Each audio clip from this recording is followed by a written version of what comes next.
وصلى الله وسلم على أشرف الأنبياء والمرسلين نبينا محمد وعلى آله وصحبه أجمعين وبعد. يو رانا الاثنين 29 ga watan Rabi'in al-Akhir 1442 Hijriya, kuma 14 ga watan 12 Disamba kanun al-awwal 2020 miladiya. A wannan masallaci namu na Ihya Sunna da ke unguwar Gwarmaja 'yan majalisu, layin da ke kallon asibitin kashi na Dala a cikin birnin Kano a nan Najeriya, muke karɓar bakuncin ɗaya daga cikin shehunan malamanmu matasa a wannan nahiya ta Afirka a Najeriya, daga garin Kaduna, a fadilatu Sheikh Musa Yusuf Asadu Sunna, wanda ya bakunce mutum ranar Juma'a yake ta ayyuka na da'awa a cikin ƙwariyar birnin Kano zuwa yau da yake cikawa da gagarumar lacca da zai gabatar a yau. Malam ya mai da hankali akan abin da ya shafi gyara wa mutane aƙidu, koya musu abin da zai tabbatar da su akan ingantacciyar aƙida ta alfirqatun najiya, aƙidar ahlus sunnati wal jama'a as-salafus salih, Allah ya ƙara yadda a gare su, da kuma tona asiri da keta mutuncin dukan waɗanda suka saba da wannan sunna.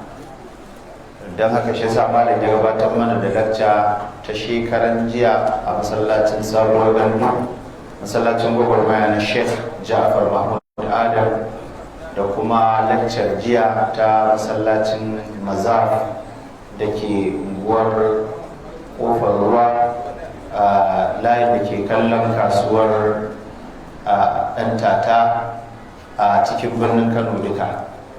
To yau kuma malam zai karkata zuwa ga abin da ya shafi gyaran zuciya, abin da ake buƙatar da wanda yake yayi nisa, tafiyarsa zuwa ga Allah ta yi nisa, da wanda yake yanzu yake fara tafiyar, da wanda yake kan hanya, duka suna buƙata. Malam yau zai tattauna mana mawdu'in da har da awar manzon Allah sallallahu alaihi wa alihi sallama ta kai rabi.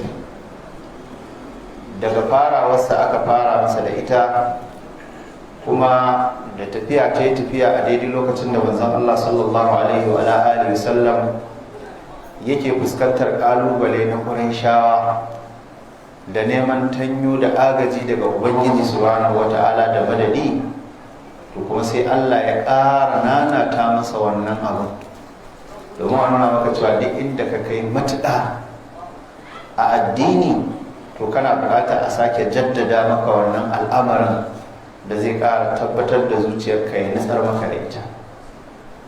Sannan kuma manzala su ma har ƙarshen rayuwarsa abin da ya ɗora sahabbansa a kai kenan, ya kuma horar da su kuma suka zarce akan wannan tsari. Abin da malam zai mana magana a kansa abu ne da magabata na gari kafin batan duk wanda za ka gani ka yi sha'awar tarihinsa, ka yi fatan Allah ya sa ka rayu a kan irin turbarsa, to ya samu wannan sifar ne da malam zai faɗakar da mu a kanta. Al-Imam Fudayl ibn Iyad Abu Ali, Amirul Mu'minina fi zamanihi, Allah ya ƙara masa yarda ya ji kansa da rahama, yake cewa mutum ba zai cika cikakken mumini ba sai ya haɗa abubuwa guda uku. Ya ce abu na farko, sai mutum ya ji lokacin da aka yabe shi, aka ziga shi, aka gode masa, da kuma ranar da aka tsine masa, aka ci zarafinsa, aka ci mutuncinsa, ya ji ranar da aka tsine mai da ranar da aka yabe shi a wajensa duk ɗaya ne. Bai ji wani bambanci da zai sa shi ya murmushi a wannan ranar, a waccan rana kuma ya ɓata rai. Ya ce to wannan in ka ji haka, to ka kama hanya, ka ɗau mataki na farko. Mataki na biyu kuma, sai lokacin da ka sa gaban ka gabas kana sallah ko ka dingi wata ibada kana bautawa Allah, kwata-kwata ka ma manta cewa wani aiki kake na gwaninta, ba kamar yanzu misali da ka ɗauko kuɗi za ka bayar sai ka ji a ranka cewa to fa ni ba nake bayarwa za ka ba ma wasu ma ba ma sa bayar. an taɓa ka a can ka ce mu da muke yin abu kaza ma da abu kaza, to sai ka ji cewa ga baki ɗaya lokacin da kake aikata aiki sai ka rena kanka ma kaga alfarma ma aka yi maka da kake aikata, kunya ma kake ji a san kana aikatawa. an yansal a'mala fil a'mal. Sannan na uku kuma ya ce to in ka cika wannan sai na uku kuma ya zanto duk wani abu da za ka yi ba don wani ɗan adam kake ba don Allah kake. Shekul Islam Ibn Taymiyyah Allah ya kansa da rahama, kamar da Ibn al-Qayyim ya faɗa a cikin Madarijus Salikin baina manazil iyyaka na'budu wa iyyaka nasta'in, yake cewa Ibn Taymiyyah yake cewa wallahi tunda na balaga na fara mafarki a rayuwata izuwa yanzu, kuma wannan yana faɗa masa ne a kurkuku a ƙarshen rayuwarsa da ya mutu, ya ce har yanzu ji nake kamar ban musulunta musuluncin da ya kamata ne. ya ce kullum ta Allah ƙoƙari nake in ƙara gyara musulunci na. ya ce akwai wata kalma da nake yawan jin yana faɗa, Shekul Islam yana cewa wallahi mali shai, ni na rantse da Allah ba ni da komai, ma indi shai, ba abin da nake da shi. ma mutane suna ganin wata tsiyani ba komai bane, nakan ji shi yana cewa anal mukaddi wa ibnul mukaddi wa hakaza kana abi wa jaddi. yace ni wahalalle ne, haka dan gidan wahalallu, haka ubana da kakana dukkan su, ma'ana mu mutane ne masu fafutuka, ba mu taka koda mataki ɗaya ba. yace da ya gama rubuta tafsirinsa ya ba ni muƙaddimar, a ciki da na buɗe sai na ga ya rubuta wasu baitika: ana alfaqiru ila rabbil bariyati, ana almusaykinu fi majmu'i halati, ana adh-dhalumu li nafsi wa hiya zalimati, wal khairu in yatina min indihi yati. zuwa ƙarshe yana ta faɗar irin matsayinsa a wajen ubangiji da cewa shi ba a bakin komai yake ba. to lokacin da magabatanmu suke faɗan irin wayannan, suna faɗa ne saboda tamakkuni da kuma samuwar wannan sifar da malam zai ja hankalinmu a kanta, wanda ina ga zuwa yanzu malam ya kammala shirye-shiryensa tsaf, zai mana magana akan istiqama, wanda muna so bayan malam ya gama mana bayani akan ita wannan istiqamar za mu san mecece ita, kuma za mu san matsayinta a musulunci, za kuma mu san ya ake yin ta, za kuma mu ga yaya misalan masu ita suke a cikin nassoshi na shari'ar musulunci. da fatan Allah ya tabbatar da harshen malam, ya dora shi akan tafarki. kafin malam fara, muna maraba da manyan baƙinmu da suka halartu. akwai fadilatu Sheikh Dr. Ibrahim, malam yana zaune amma nayi da shi ya hau kan high table bai zo da yalle hau ba.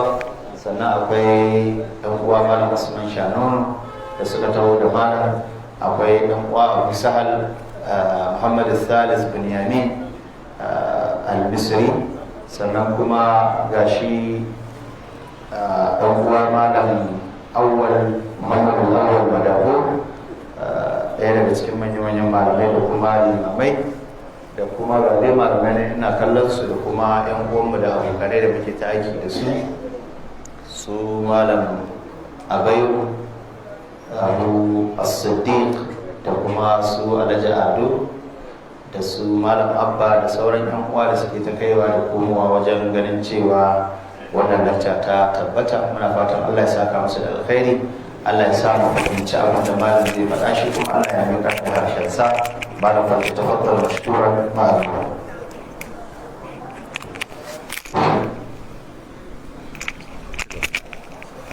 أعوذ بالله من الشيطان الرجيم. بسم الله الرحمن الرحيم. الحمد لله الذي كان بعباده خبيرا بصيرا، الذي علم ما تحمل كل أنثى وما تجيد الأرحام وما تزداد وكل شيء عنده بمقدار. والصلاة والسلام على رسول الله الأمين وعلى آله وأصحابه ومن تمسك بسنته أو اقتدى بهديه إلى يوم الجزاء. وبعد، السلام عليكم ورحمة الله وبركاته. يوم منا 20 da tara ga watan Rabi'u Nisani, hijira ta babba dan babba farin jaka da annabi Muhammad sallallahu alaihi wa alihi wa sallam 1442, wanda ya daidai da 14 ga watan 12 shekara 2020, inda muka zo gabatar da karatu na ƙarshe a wannan masallaci masjidu ihya'is sunna da ke nan Gwammaja. Wannan masallaci tun kafin a buɗa shi ya zama haka, ina da majalisi da tsayayye kusan duk ƙarshen wata, to wasu dalilai ne suka dakatar da karatun, sannan daga baya kuma a azar suka yi yawa. Na zama bako ne yanzu, la'akari na ɗan kwana biyu rabon da in shigo Kano, amma bin nisba zuwa ga mutanen wannan masallaci ni ba bako ba ne a irinsu. Allah nake roƙo ya tsare mu daga fadawa cikin kurakurai, in mun yi kurakurai kuma Allah ka ba mu ikon dawowa mu gyara.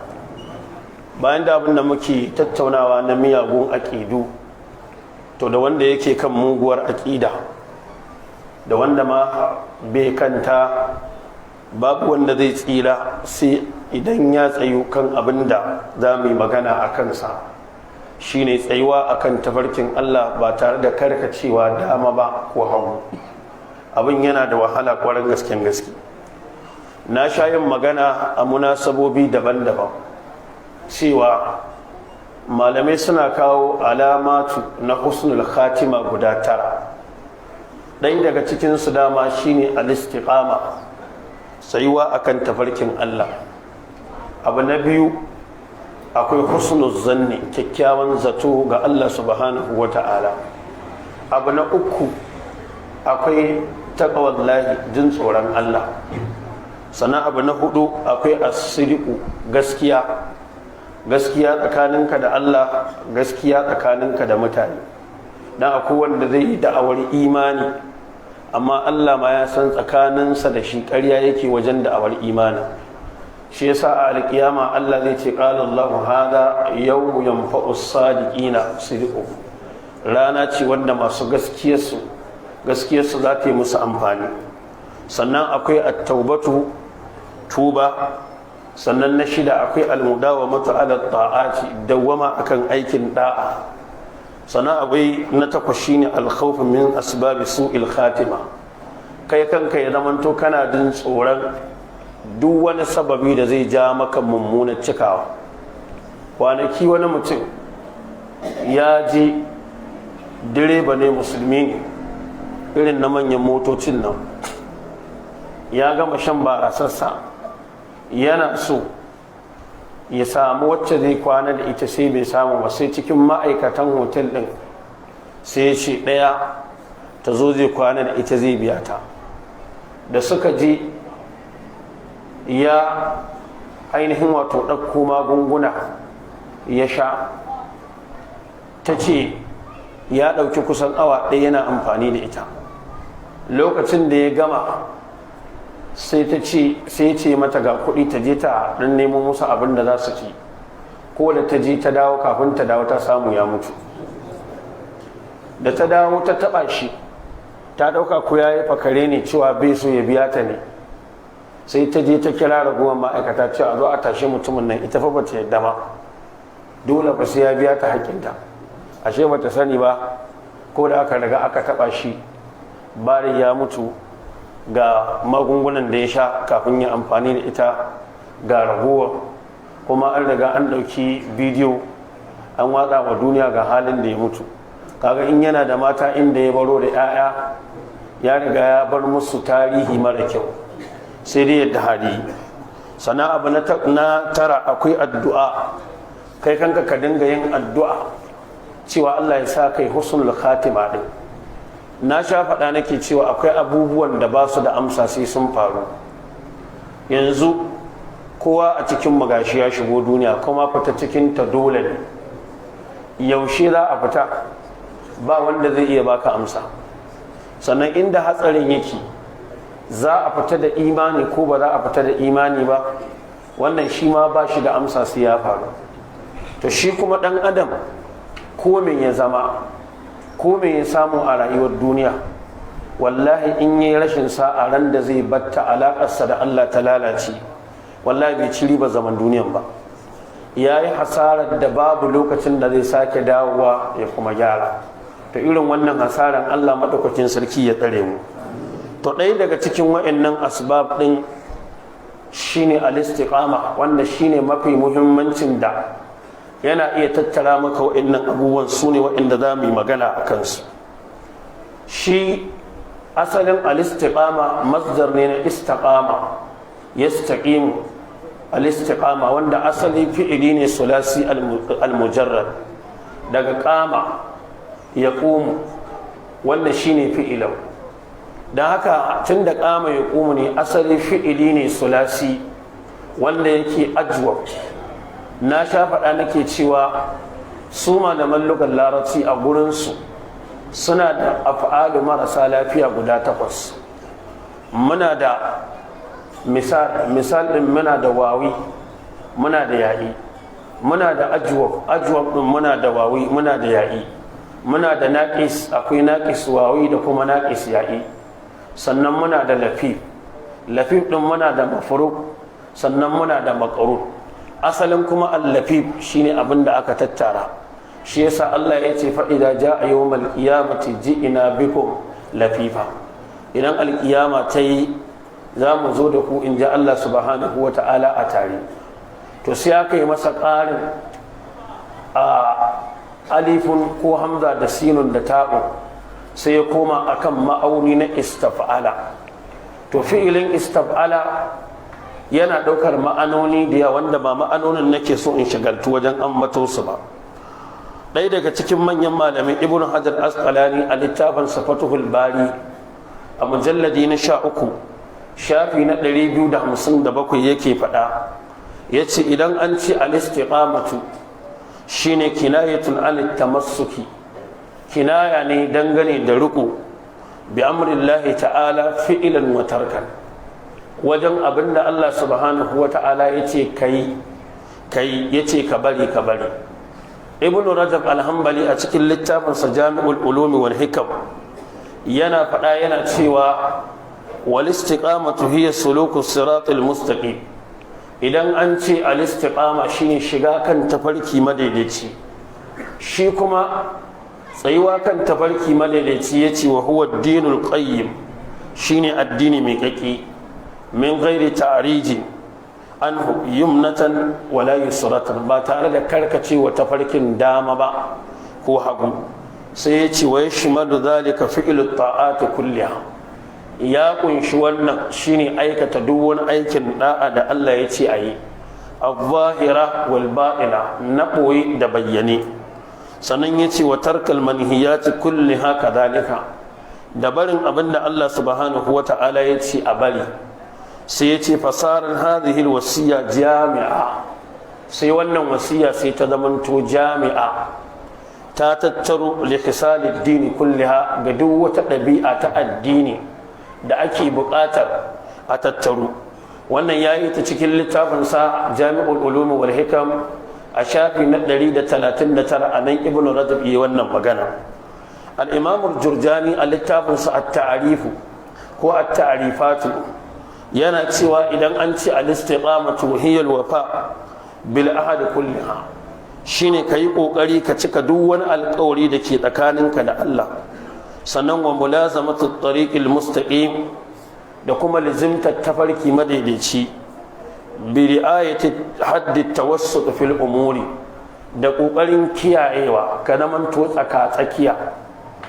kullum ina faɗa nake cewa kai kanka da kake ce ma kanka ahlus sunna, kakka ɗauka cewa isti'malin wannan sunan na ahlus sunna wannan shine abin da ya baka lasisi cewa kamar ɗan aljanna ne tun a duniya. wallahi babu wanda ya fi ƙarfin shaidan, wallahi. kuma dama ta ƙofa biyu, ko ya zo maka ta ƙofar jafa'i ko ya zo maka ta ƙofar guluyi. idan Allah ya ce a yi abu, da wanda ya kasa gona da iri da wanda ya kasa gona da iri duka idan sun yi abu Allah bai so. shi yasa za ku ga wannan al'ummar Allah ya ce mata umma ce wasatiyya, wa kadhalika ja'alnakum ummatan wasata. haka muka sanya ku al'umma matsakaiciya, daga nan ne al'umma ta fi kowace irin al'umma. shi yasa ko ga wajen kyauta sai ba a yadda ka ɗauki kuɗinka ka bayar ba, kai ka dawo ka talauci. wala taj'al yadaka maghlulatan ila unqika wala tabsutha kullal basti, kada kai haka wajen ciyar da iyali. Allah ya ce walladhina idan anfaqu lam yusrifu wa lam yaqturu wa kana baina zalika qawama. wannan shine abinda shi ya faɗa min at-ta'ami, idan wajen ci ne wa sharabi da sha, Allah bai bar shi ba ka yadda ka ga dama. da ya ce ya bani adama khuzu zinatakum inda kulli masjidin, sai ya ce wa kulu wa sharabu amma wala tusrifu, ku ci ku sha, amma wajen ci da shan Allah bai bukatan ayi israfi. sannan wal libas, haka nan tufafi ba a so yayi sama da yawa, ba a so kuma yayi kasa da yawa. yace wa fi kulli amri wa fi kulli amrin dini wa dunyawi, haka nan cikin al'amari na duniya da na addini ake so. yace fa dhalika huwa at-tariqul mustaqim, wannan ita ce tafarki madaidaici. wannan magana al-Imam al-Jurjani yayi ta a littafin sa at-ta'rifat a shafi na ainihin wato 19 wannan magana. to shi yasa zamu ga Allah subhanahu wata'ala yana nuna cewa wato mutane wannan tafarkin da ake kokarin dora su, da za su yi aiki da abin da ake dora su akan shi, da ya zama musu alheri. Allah ya ce walau anna katabna alaihim an uqtulu anfusakum aw khurju min diyarikum, sai ce ma fa'aluhu illa qalilun minhum, amma walau annahum fa'alu ma yu'aduna bihi lakana khairan lahum ashadda tathbita. wallahi mutane da suna aiki da abin da ake musu umarni da shi, ake musu wa'azi. shi yasa Allah a gaba sai ce wa idan la'atinahum min ladunna ajran azima wa la hadainahum siratan mustaqima, da mun shiryar da su zuwa ga tafarki madaidaici. to wannan tafarki madaidaici, kada mu manta dan adam yana da abokin gaba babba, shine iblis. a gaban Allah ya nuna Allah ya yi ma Allah wato jara'a, ya ce wa Allah a ra'aitaka kai Allah baka ganka ba. ya nuna annabi Adam ya ce hadha alladhi karramta alayya, wannan da kace yafi ni, ka fifita shi a kaina. la in akhartani ila yawmil qiyamati la ahtanikanna dhurriyyatahu illa qalila, wallahi in kai min jinkiri zuwa ran da zaka kashe kowa da kowa sai na hallaka zuriyar shiga baki da. yanzu ka kaddara a nan unguwar ta Gwammaja wani mutum haka kawai kana zaune zai kulla ma shari, a je a kama ka, ana zuwa kotu alkali yanke maka hukunci, daga nan a ce za a kai ka gidan yari, life in prison, kuma an yanke hukuncin an zartar. sai Allah subhanahu wata'ala sai ka wani dalili sai ka kubuta, sai ka dawo. anya kana ganin mutumin da ya maka haka in ka dawo akwai shiri kwa?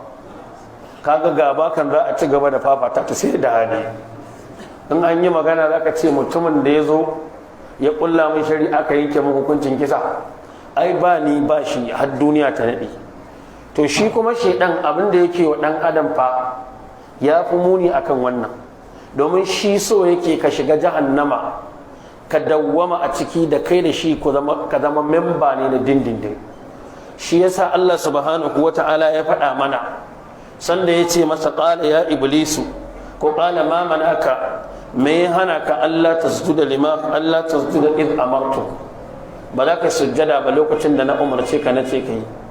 me ya faɗa ma Allah? qala ana khairun minhu, yace ni na fi shi saboda khalaqatani min narin wa khalaqatahu min din.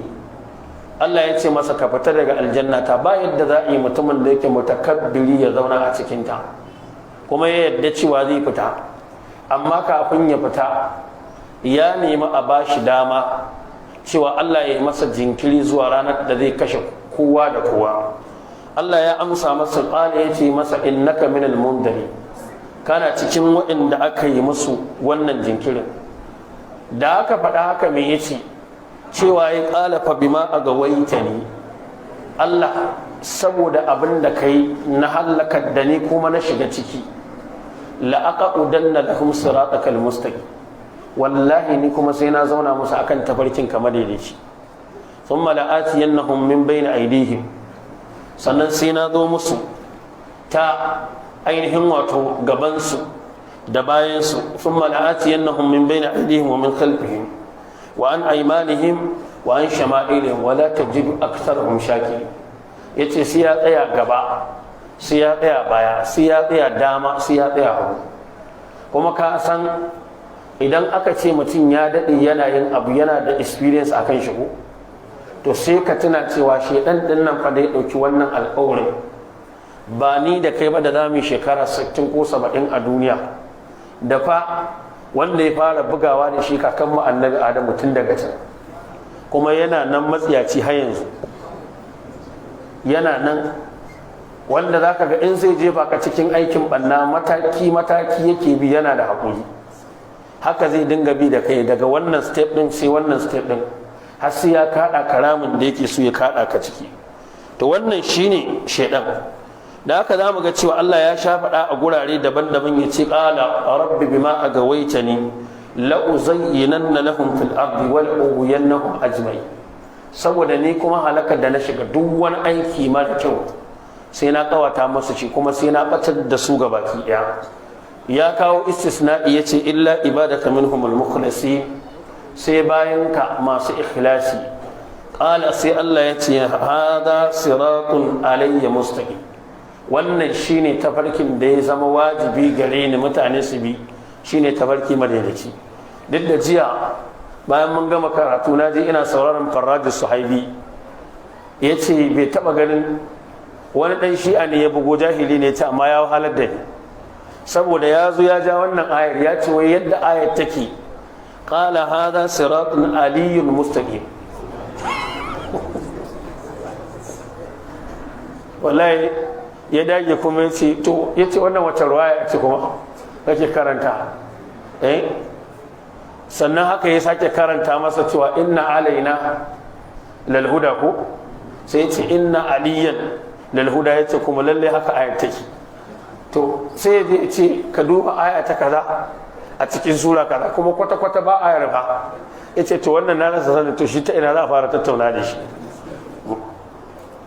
to da haka za mu ga Allah zai ce a alkiyama wa mutazil yawma ayyuhal mujrimun ku fita ku yi sahu daban ya ko mujrimai Allah zai ce alam ahad ilaikum ya bani adama ashe ban muku wasiya ba ya ku ƴaƴan annabi adamu ce Allah ta abudu shaytan kakku kuskura ku bi shaytan menene dalili saboda innahu lakum aduwwun mubin shi shaytan gare ku makiyi ne kuma kiyayya a bayyane da Allah duk wanda ya fito karara yace sai ya hallaka ka ya faɗa maka da baki yana buƙatar sai an sake maka bayani cewa makiyinka ne to daga ƙarshe Allah wanda yake sanin abin da ke ɓoye da ke bayyane shi ya faɗa wa ɗan adam yake cewa shaidan ɗin nan maƙiyi ne kuma ƙiyayyarsa a bayyana take sai Allah ya ce wa ani ibuduni ku bauta min kar ku haɗa ni da kuwa hada siratun mustaqim wannan shine tafarki madaidaici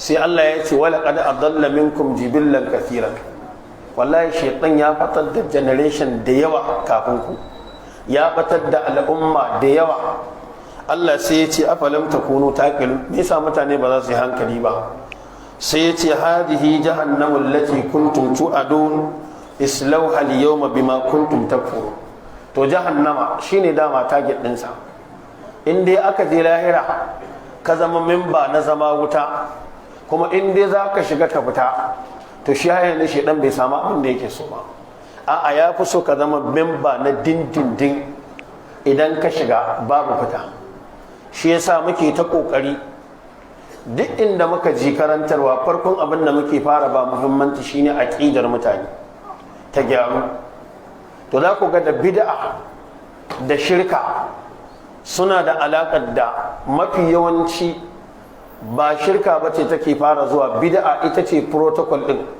sai ta zo ta gyaggyara guri ta tabbatar ba matsala sai ta ce ma shirka ta kaddam haka take yi saboda dukkan waɗanda suka kai matakin da suka kai yanzu za ku ga cewa bid'a shine step na farko da suka fara hawa kafin ta kai su zuwa ga abin da ta kai su duk wanda yanzu suke ta tallata cewa wani Allah ne wani kaza ne wani kaza ne a za ku ga ba rana ɗaya suka fara ba akwai tarkon da suka hayo na bid'a kafin ya kai su zuwa ga shirka.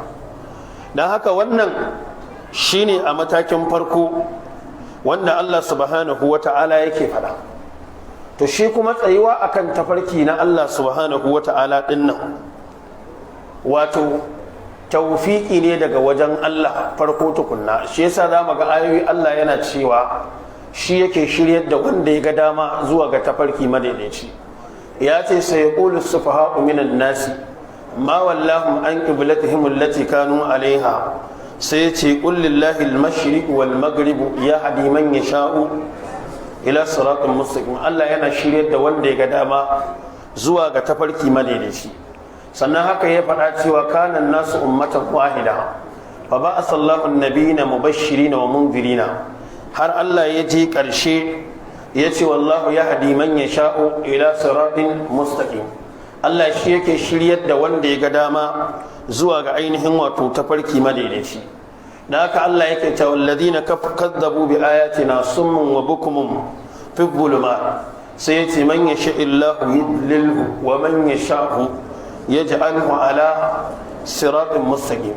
Wanda Allah subhanahu wata'ala ya ga dama sai ya batar da shi, wanda kuma ya ga dama sai ya sanya shi sai ya sauna akan tafarki madaidaici. Allah ka sa muna daga cikin wanda Allah ya ga dama mu zauna kan tafarki madaidaici. Sannan Allah madaukakin sarki da ya lissafa annabawa 18 a suratul an'ami da ya gama ya ce wa min aba'ihim wa dhurriyyatihim wa ikhwanihim wastabainahum wa hadainahum ila siratin mustaqim. Dukkan annabin da ka gani yana kan abin da yake kai na daidai, to Allah subhanahu wata'ala shi ya shiryar da shi zuwa ga wannan tafarki madaidaici. Da haka za mu ga yana ce mana wallahu ya da'u ila daris salami wa yahdi man yasha'u ila siratin mustaqim. Allah yana kiran mutane zuwa ga gidan aminci, sannan shi yake shiryar da wanda ya ga dama zuwa ga ainihin wato tafarki madaidaici. To shi yasa za mu ga a ayoyi da dama yana kawo ismul ishara, yana nunawa, yana cewa ga tafarkin nan. wa innahu la ilmun lis-sa'ati fala tamtarunna biha wattabi'un hada siratun mustaqim. Wannan shine tafarki madaidaici. Dan haka Allah ya ce wala yasuddannakum ash-shaytan, kak ku bari shaytan ya toshe ku daga wannan tafarkin. Innahu lakum aduwwun mubin, saboda shaytan gare ku makiyi ne mabayyani. Dan haka zamu ga Allah yana cewa faman yuridillahu, duk wanda Allah yake nufin an ya hadiyahu, ya shiryar da shi, ya shara sadrahu lil islam, Allah sai ya bude kirjinsa zuwa ga musulunci. Amma wa man yurid an yudillahu yaj'al sadrahu dayyqan harajan ka'annama yas'ad fis sama', sai Allah ya sanya kirjin yana da kunci. Akwai wani professor da muke magana da shi, ya ce min wallahi ya karanta wannan ayar, ya ce amma bai taɓa fahimtar abin da Allah yake nufi ba wajen duk zuciyar da ba ta da alaƙa da Allah ko mai mutum ya taka na matsayi a rayuwa, irin kuncin da take fama da shi. Ya ce siran da ya tattaka gidan sama da kafar shi sama da hawa 10 a ƙasa. Wannan shine misalin da Allah maɗaukakin sarki ya bayar. Shi yasa ya ce kadhalika, wato yaj'al Allahu rijsa 'ala alladhina la yu'minun. Da ya gama wannan ne sai ya ce wa hadha siratu rabbika mustaqiman, ga wannan tafarkin ubangijinka nan madaidaici, kad fassalnal ayati liqaumin yadhakkarun.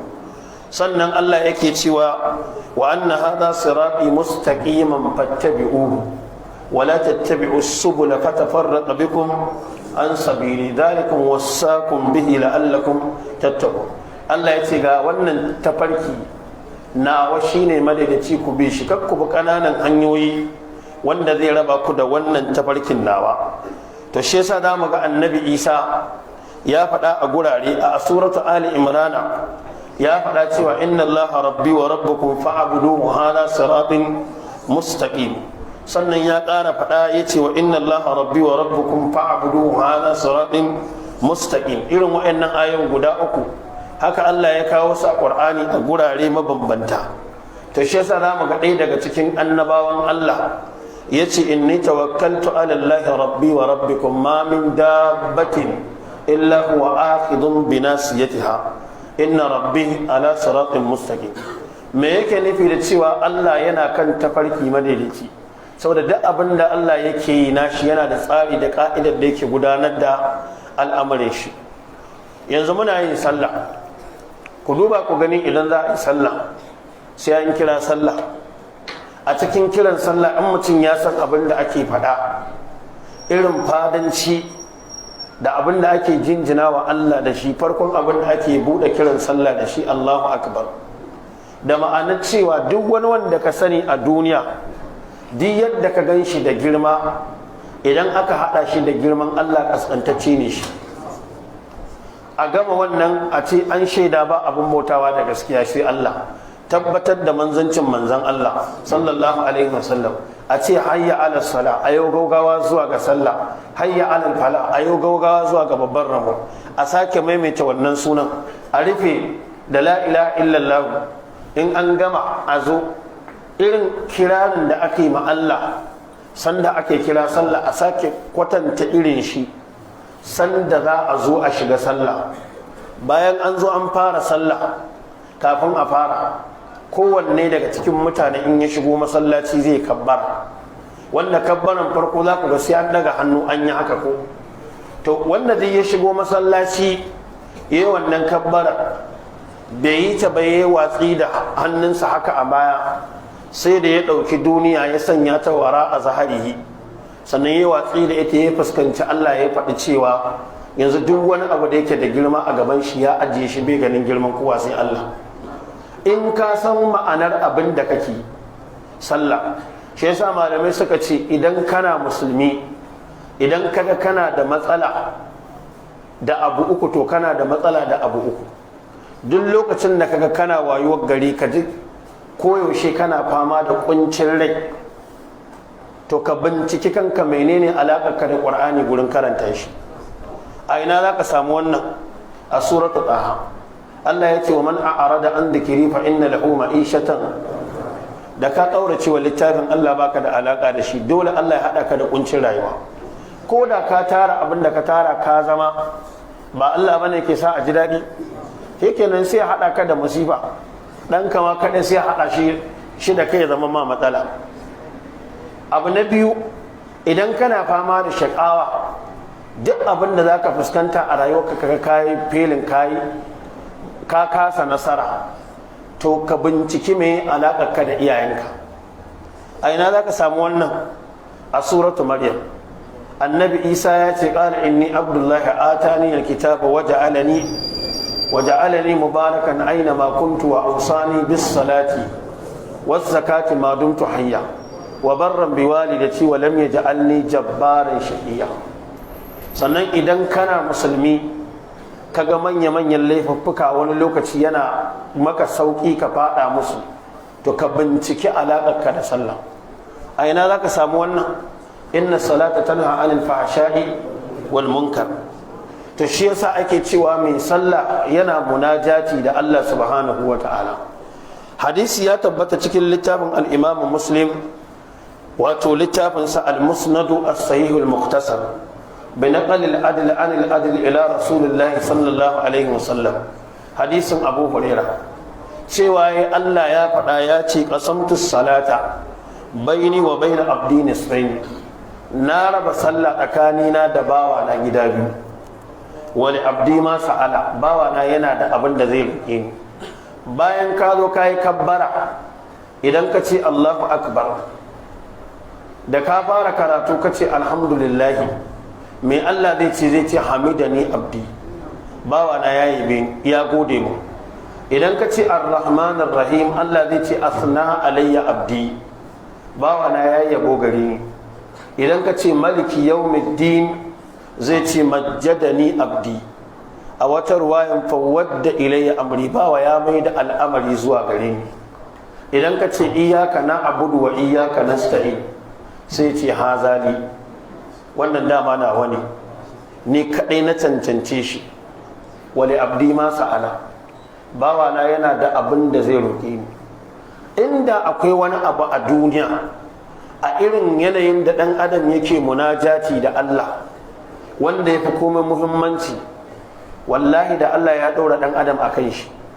Amma Allah da yake ya fi kowa sanin maslahar bayi, karanci fa in za ka yi sallar nafila farilla kadai banda nafila kullum sai ka roƙi Allah wannan su 17. yanzu a nan wajen da aka ce hazali wannan nawa ne wali abdi ma sa'ala bawa na yana da abin da zai roƙe ni. A yanzu yadda mutane suke da son kuɗi yanzu, da za a ce to hazali yanzu an baka dama kai kuma roƙi abin da kake so, me kuke tsammanin mutane za su roƙa? Amma Allah sai ya ƙi barin ɗan adam ya zaɓi abin da shi yake so, sai ya zaɓan masa cewa abin da ya kamata shine ihdinas siratal mustaqim. Allah ka shiryar da mu akan tafarki madaidaici, tafarkin wanda kai musu ni'ima, ba wanda kai fushi da su ba, ba kuma batattu ba. Dama ko ka sauka nan ne ko ka sauka nan, tsayuwa kyam din yana da wahala. To wannan shine abin da ake ainihin wato nufi. Shi yasa al-Imam Ibn al-Qayyim yake faɗa yake cewa ba a kiran hanya a ce mata as-sirat al-mustaqim, dole sai ta kunshi na farko a samu al-istiqama, sai ka tsayu ba tare da karkacewa dama ko hagu ba. Na biyu, hanyar ya zamanto wal isala ila al-maqsud, za ta kai ka zuwa ga inda ake so. Idan ka zo a duniya ka tsayu akan hanya kyam, baka karkace mata dama ko hagu ma, ƙarshen rayuwarka ina kake so ka je, ba aljanna ba, sai ya zamanto hanyar ba za ta kai ka aljanna ba, mai amfaninta? Ba ta da amfani. Na uku, al'ur ya zamanto kusa take, ba ta da nisa. Za ku ga duk aikin da ya tabbata a shari'a annabi ya zo ya bayanin shi daga gurin Allah, za ku ga ba shi da wahala. Amma da zaran Allah ya jarrabe ka da wani ya ɗora ma bid'a, to billahi da sai ka shago. Haka kawai zai ce ka tashi cikin dare ya ce ka yi raka'a 1000 kafin asuba, ko ya za a yi raka'a 3000, wace irin sallah za a yi? Kuma sai ya ce maka to za ka tashi karfe 2 daidai da kwata, da zaran ka bari 2 da kwata ta wuce to fa aiki ya kare, sai dai gobe, sai dai ka jira. Sannan na uku, wasa'atuhu lil marina alayya, hanyar ya zama yana da fadin da zai iya ɗaukar kuwa. Yanzu wannan tafarki na Allah da yake aiko annabawa da shi, inda a ce duk mutanen duniya za su dawo su tsaya kansa, za a ce ya yi cikar da wani bai samu inda zai tsaya ba, ba za a faɗa ba. Sannan abu na biyar, wata ayyunahu tariqan lil maqsud, sannan ya ayyana maka hanyar da ake nufi. Wannan shine tafarki madaidaici, wanda shine ake so kowa ya kokari ya tsaya a kansa. Allah madaukakin sarki ya ta buga mana misali a Qur'ani, ya ce daraballahu masalan abdan mamalukan la yaqdiru ala shay'in wa man razaqnahu minna rizqan hasana fa huwa yunfiqu minhu sirran wa jahara. Allah sai ya ce hal yastawu, alhamdulillah bal aktharuhum la ya'lamun. Sannan ya ce wa daraballahu masalan rajulain ahaduhuma abkama la yaqdiru ala shay'in wa huwa kallun ala mawla aina ma yuwajjihu la ya'ti bi khair. Allah madaukakin sarki yace hal yasawi huwa man ya'muru bil adli wa huwa ala siratin mustaqim. To wannan misali ne Allah ya bayar na cewa mutumin da ya tsayo akan tafarkin Allah da kishiyarsa ba za su taba zama ɗaya ba, ba za su zama ɗaya ba. In baka gane ba, shine Allah ya tafi cikin suratul mulk yace afa man yamshi mukibban ala wajhihi, yanzu mutumin da yake tafiya kifa akan fuskarsa, in baka gane karatun ba, idan an fita ka sa a kifa kanka a ƙasa, sai ka ce wani ya ɗaure kafafunka a babur ya ja ka sai gida, za ka gane karatun da kyau. To duk wanda ya rashin sa'a fa ba akan tafarkin yake tafiya ba, wallahi wannan shine misalinsa. Shi yasa in ka waye gari ka ganka akan tafarki na addini na daidai, to roƙon Allah za ka yi tabbatar da kai akan tafarkin haka koma zuwa gari shi. To shine Allah ya ce afa man yamshi mukibban ala wajhihi ahada an man yamshi sawiyan ala siratin mustaqim. Yanzu da wanda aka kifa kansa aka tashi, da kai da aka tashi karatu, sai da ka kalli inda kake so da mashin ko a kafa, ka dinga tattakawa kana tafiya a hankali, kana kallon me ke zuwa ta nan ka kauce, me ke zuwa ta nan ka kauce. Dan Allah zai zama ɗaya da wanda aka kifa kanshi a ƙasa aka ja shi? Ba zai taɓa yiwa ba. Wallahi ba za ka gane haka ba. idan ka kuskura ka ɓace hanya a duniya sai ka sha wuya a lahira. Ga malam nan ya sani da duk wanda ya taɓa zuwa aikin hajji, idan aka zo za ka ga wani lokaci in kuna gurub musamman sababbin zuwa sai a ce to a rirrike hannu ka a ɓata, sai kun tafi abu kamar ku 10 ko 10 wani abu sai ka ga da ƙyar za ku rabu ku 2 ko 3 duk kowa ya kama gabansa. To akwai randa muka taso daga Muzdalifa, an kwana gari ya waye za mu zo a jifar jamra babba ranar 10 ga wata. Da muka zo muna tare da su Malam Abdulhab da su Professor Mansur, sai aka ce a'a ai a wuto Makka kawai cikin gari a zo a yi tawafi. mun kuma mun saba in an zo in mun jifa komawa muke yi sai an gama zaman mai sannan sai mu shigo cikin gari mai tawafi. Sai aka zo muka je aka yi tawafi, aka yi sa'ayi, aka yi aski, aka gama aka yi kowa. Muna dawowa sai muka ci karo da wani, to mun ɗauka ya san hanya, sai kawai ya shiga gaba. Ilahi lazi malam muka ci gaba da fafa ta tafiya. Wallahi mun bar fa Muzdalifa da asuba, wallahi malam sai gashi rana za ta faɗi, ba mu gano inda za mu je ba. Wallahi sai da na lissafa mun yi tafiya a ranar ta kai ta awa 12 a ƙasa. Ashe shi wannan muka ta sa gaba shi ma bai san hanya ba. Ko da muka duba sai muka ga a inda muka bari da asuba nan ne muka dawo. To wallahi daga nan ne na ƙara gane cewa wallahi mutum ya kuskure ya saki hanyar Allah a duniya, billahi lazi aka ji lahira sai ya sha wuya. To wannan shine misalin da Allah subhanahu wata'ala ya buga a nan wajen. Shi yasa da mu ga al-Imam Ibn al-Qayyim a littafin shi Madarijus Salikina baina manazil iyyaka na'budu wa iyyaka nasta'in, da yazo kan wannan sai ya ce wato wa min manazil iyyaka na'budu wa iyyaka nasta'in, sai ya ce manzilatul istiqama, matsayin istiqama. Da haka za mu ga cewa Allah madaukakin sarki ya umarci annabawa ya ce su tsaya akan wannan tafarkin. Idan muka ɗauki annabi Musa lokacin da ya daga hannu ya addu'a ya ce wa ƙala Musa rabbana innaka qad ataita fir'auna wa mala'ahu wa ƙala Musa rabbana innaka ataita fir'auna wa mala'ahu zinatan wa amwalan fil hayatid dunya ربنا ليضلوا عن سبيلك ربنا اطمس على أموالهم واشدد على قلوبهم فلا يؤمنوا حتى يروا العذاب الأليم. da ya daga hannu ya wannan addu'a mai Allah ya ce musu qala qad ujibat da'awatukuma amma mai fastaqima, an karba addu'arku amma ku tsaya akan tafarkin Allah, wala tattabi'anni sabilal ladina la ya'lamun, kakku bi tafarkin wa'anda kuka san su kuma ba su san Allah subhanahu wata'ala ba. Shi yasa zamu ga Allah ya sake cewa annabi shi ma fastaqim kama umirta wa man taba ma aka wala tatgaw innahu bima ta'maluna basir. Fastaqim kama umirta, ka tsaya kamar yadda aka yi maka umarni, wala tatgaw, kakka wuce gona da iri da wanda duk ya tube shiga addinin musulunci tare da kai. To kun ga tsayawa kan tafarki na Allah ba tare da karkacewa dama ba ko hagu, wallahi yana da wahala sai ka nemi tawfiki daga wajen Allah. Yanzu misali ɗaya zan baku, za ku ga cewa yayin da Allah ya ce ai girmama annabawa ai musu biyayya, za ku ga shedan da ya tashi sai ya zo wa mutane ta kofa biyu. Wasu sai suka ɗauki annabi Isa suka ba shi matsayin da ya wuce gona da iri ba nashi ba, a daidai lokacin da wasu kuma suna mu'amala da annabawa ne mu'amala ta jafa'i, su karyata annabawa, suna ma iya kama annabawan su kashe. To yanzu ku duba ku gani don ku gane cewa shedan ba wanda ya fi karfinsa.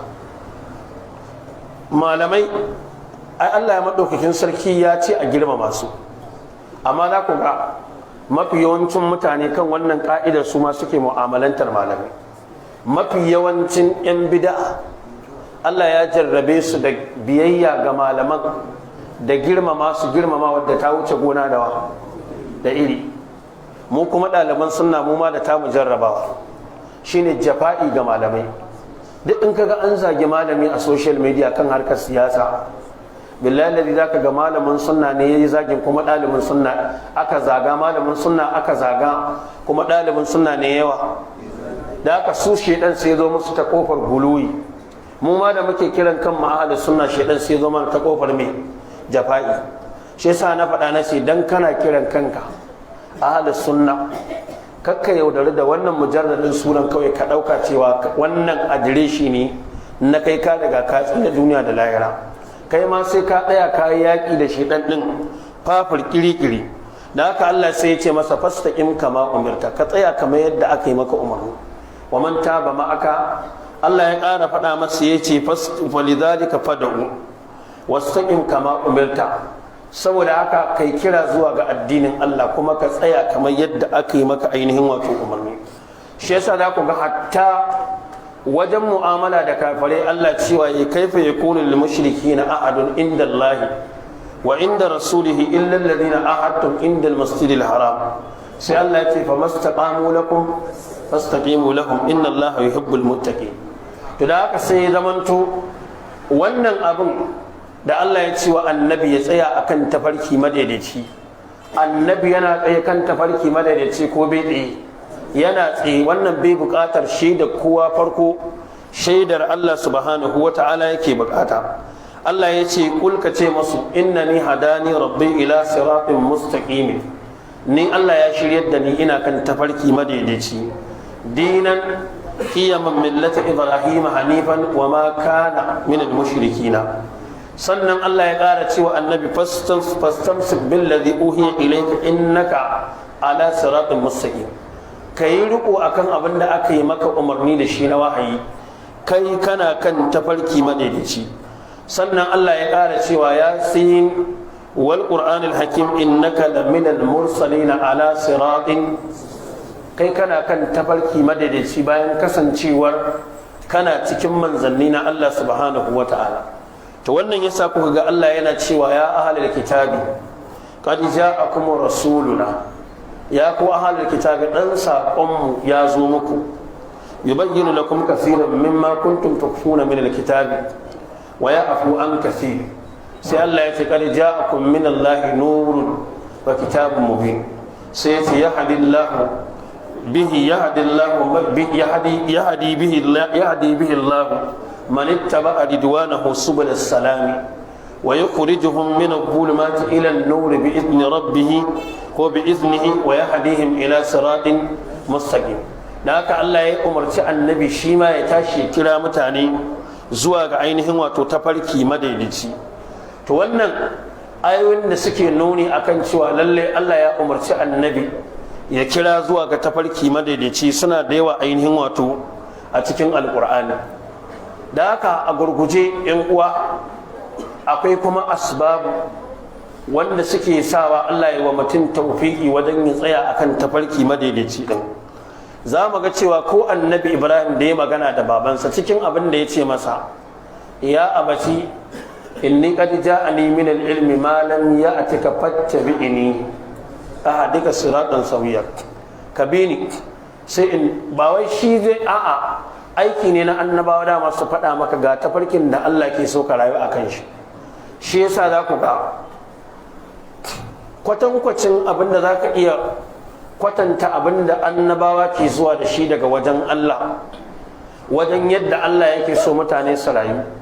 Yanzu idan mutum ba shi da lafiya aka ɗauke shi aka kai shi wajen likita, likitan ya ce sai an masa operation, sai aka yi masa.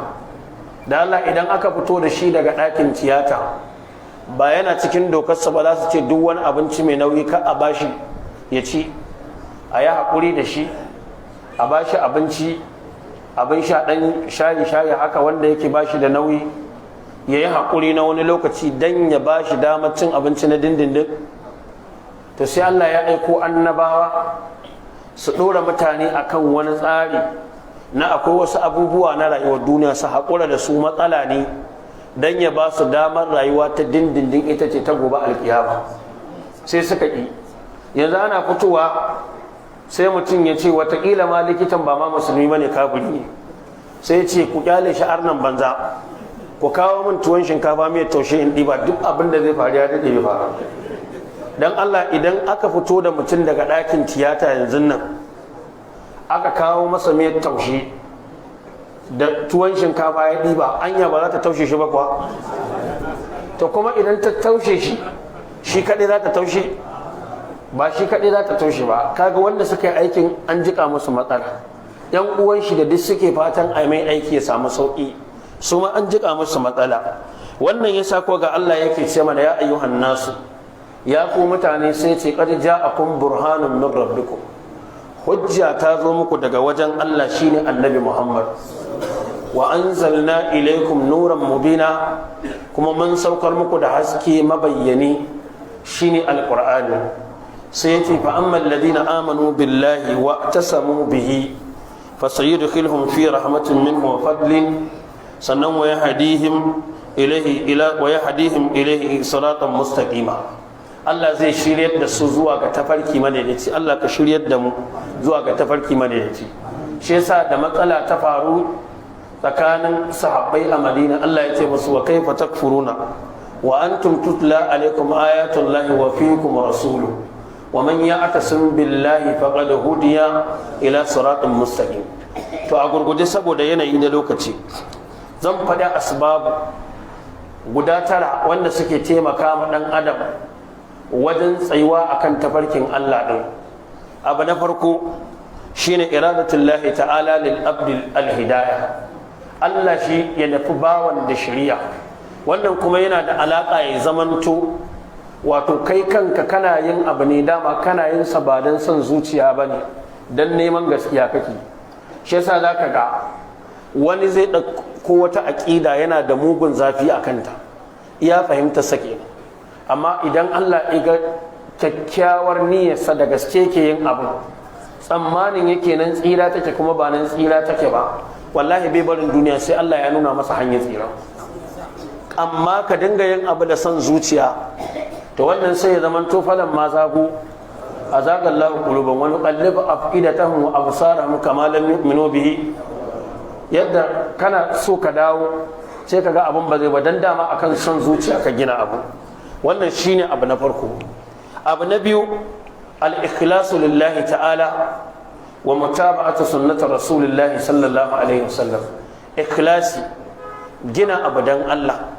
Cikin ayoyin da muka kawo don kun ga duk alƙawarin da shedan yi yace sai ya halaka ƴaƴan annabi Adamu, yana kawo istisna'i yace illa ibadaka minhumul mukhlasina, sai su kan ba yadda zan yi da su. To shi ikhlasi wani sirri ne tsakanin Allah da bawa. Shi yasa kullun nake faɗa wa mutane cewa idan kana harkar addini kakkai kokarin ka gamsar da mutane kai na Allah ne, ka yi kokari ka gamsar da Allah kai na shi ne. In Allah ya gamsu kai na shi ne, duk wanda zai ki gamsuwa ya daɗe kada Allah ya sa ya gamsu. Shi yasa wani malami ya ce inni awaitu li kulli ma'awan fil hayati fa ma ra'aitu a'azza mimma awaka. Sannan wa talammasa an-nafsu as-sabila ila an-najati fa lam tajid man jasuwa man jaka. Wa bahastu an sirri sa'adati jahidan fa wajadtu hadha as-sirra fi taqwaka. Da haka sai ce falyarda anna an-nas aw falyaskatu ana lam a'ud ashabi li ghayri lidaka. Wannan shine to wannan za ku ga annabi Yusuf daga cikin sababin da yasa ya tsira, kadhalika linusrifa anhu su'a. Allah sai ya faɗi cewa daga cikin dalilan innahu min ibadina al-mukhlasina, saboda yana daga cikin bayin masu ikhlasi, abubuwan da suke ginawa dan Allah suke ginawa. Annabi Musa Allah ya yi bai shi cewa wadhkur fil kitabi Musa innahu kana mukhlasan wa kana rasulan nabiyya. A wata riwayan innahu kana mukhlisan wa kana rasulan nabiyya. Tsabar ikhlasi ne yi abu dan Allah. Aka cewa annabi Musa ga annabta, wanda matsayi na ƙarshe da Allah ke wa ɗan adam a duniya ba tare da ya nema ba, zaɓi daga wajen Allah bisa ga ƙa'ida na Allahu yastafi minal mala'ikati rusulan, shine annabta. Amma aka cewa annabi Musa ga annabta, yace Allah a Haruna akhi, Allah ga ɗan uwana Haruna yace huwa afsahu minni lisana, Allah ya ma fi ni fasaha wajen magana. Shi yasa kullun nake faɗa nace ko du'atu ne masu kira zuwa ga addini kaga akwai rigingimu sun yawa tsakanin su, wallahi akwai wanda suka gina abin ba dan Allah bane. Amma duk sanda aka samu dama minkum man yuridu dunya wa minkum man yuridu al-may, to dama tsakanin wanda yana nufin duniya da wanda lahira yake nufi, ko an fara tafiya sai an rabu, tafiyar ba za ta yi. Amma idan du'atu suka gina asasin da'awar wajen yi dan Allah da neman yarda Allah, za ka ga da izinin Allah, Allah yana kawo musu karancin rigingimu a cikinsu da kuma wato samun fahimtar juna, ko da shedan ya gita akan wata matsala an samu rashin fahimta. Hakanan kuma wato kokarin bin sunnar manzon Allah, shi yasa Allah ya haɗe waɗannan biyun yace faman kana yarju liqa'a rabbih falyamal amalan salihan wa la yushrik bi ibadati rabbih ahada. Ba za a kira aiki ba a ce masa al'amalu salihu, dole sai yayi muwafaqa da sunnar manzon Allah. Sannan kada rabon wani ya shiga ciki, ya zamanto aikin Allah kadai ake nufi da shi. Kuma shi aiki kowaye kaga yana yin shi, ko a ina ake yin shi, in bai dace da karantawar manzon Allah sallallahu alaihi wasallama ma, wannan aikin banza ne. Kuma ko an yi shi an je lahira ba yadda za a yi Allah ya karbe shi ballantana ya biya. Shi yasa duk wanda ya kawo wani abu ya ce wannan abin addini ne, muna tambaya guda 4 ko 5 da za mu yi maka. Na farko waye ya ce ayi, dole ka ba mu amsa wanda ya ce ayi. In ka zo ka kawo abu muka ce waye ya ce ayi, ka ce ai ba dole bane sai an ce ayi, kuma addini ne, to kaga wasan yara ke. Idan Allah ne ya ce ayi abu, to dole ka faɗa mana ya za a yi. Sannan na biyu, a ina za a yi, na gaba wanda lokaci za a yi. Sannan idan an yi me za a samu. Ba za ka zo kai ka ce ayi abu ba mu tambaye ka ce wai wani ma dan renin wayo sai ya zo ya yi abu ka tambaye shi, wai sai ce kai za ka kawo mai hujja. Ina aka ce kar ai, kai dama ba wanda ya saka kake yi. Ai dama ya kamata abu na addini ka samu inda aka saka aka ce kai sannan kake. Wannan ita ce ka'ida. Yanzu annabi ba ya zauna shekara 10 a Makka ba, sai da aka yi Isra'i da Mi'raji da shi ya je ya karɓo sallah, sanda Allah bai ce ai bai tashi ya fara ba. To wani dan renin waye kawai sai abu ya ce addini, ka ce me dalili, wai sai ce wai kai ne zaka kawo dalili kuma. A'a, in ka san ka'ida ta ilimi, duk wanda ya maka haka rena ka yi. Duk wanda ya zo wani abu ya ce addini ne, to zauna za mu ya mana bayanin inda Allah ya ce da yadda za a yi, da lokacin da za a yi, da sanda za a yi abu.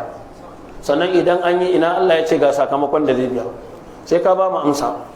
Allah ka raba mu da son zuciya. Abu na uku shine akwai al-istighfar wa tauba.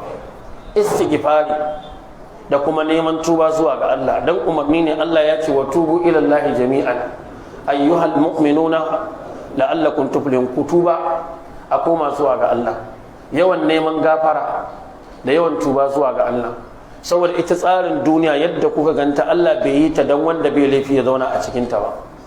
A'a, amma masu laifi biyu ne. Akwai waɗanda suna ma Allah laifi amma su koma su tuba. Shi yasa yace inna Allaha yuhibbut tawabina. Amma wanda suke ma Allah laifi ba su ɗauka wani abu suke ma, to wannan su suke da matsala babba ƙwarar gasken gaske. Sannan abu na 4, muhasabatun nafs. Ka dinga wa kanka muhasaba, ka yi ƙoƙari kana auna kai da kanka kafin Allah ya tsayar da kai tambaye ka. Idan gari ya waye, abubuwan da kake yi na addini da na rayuwarka, wanne ya fi yawa, wace gudunmawa kake ba addinin Allah?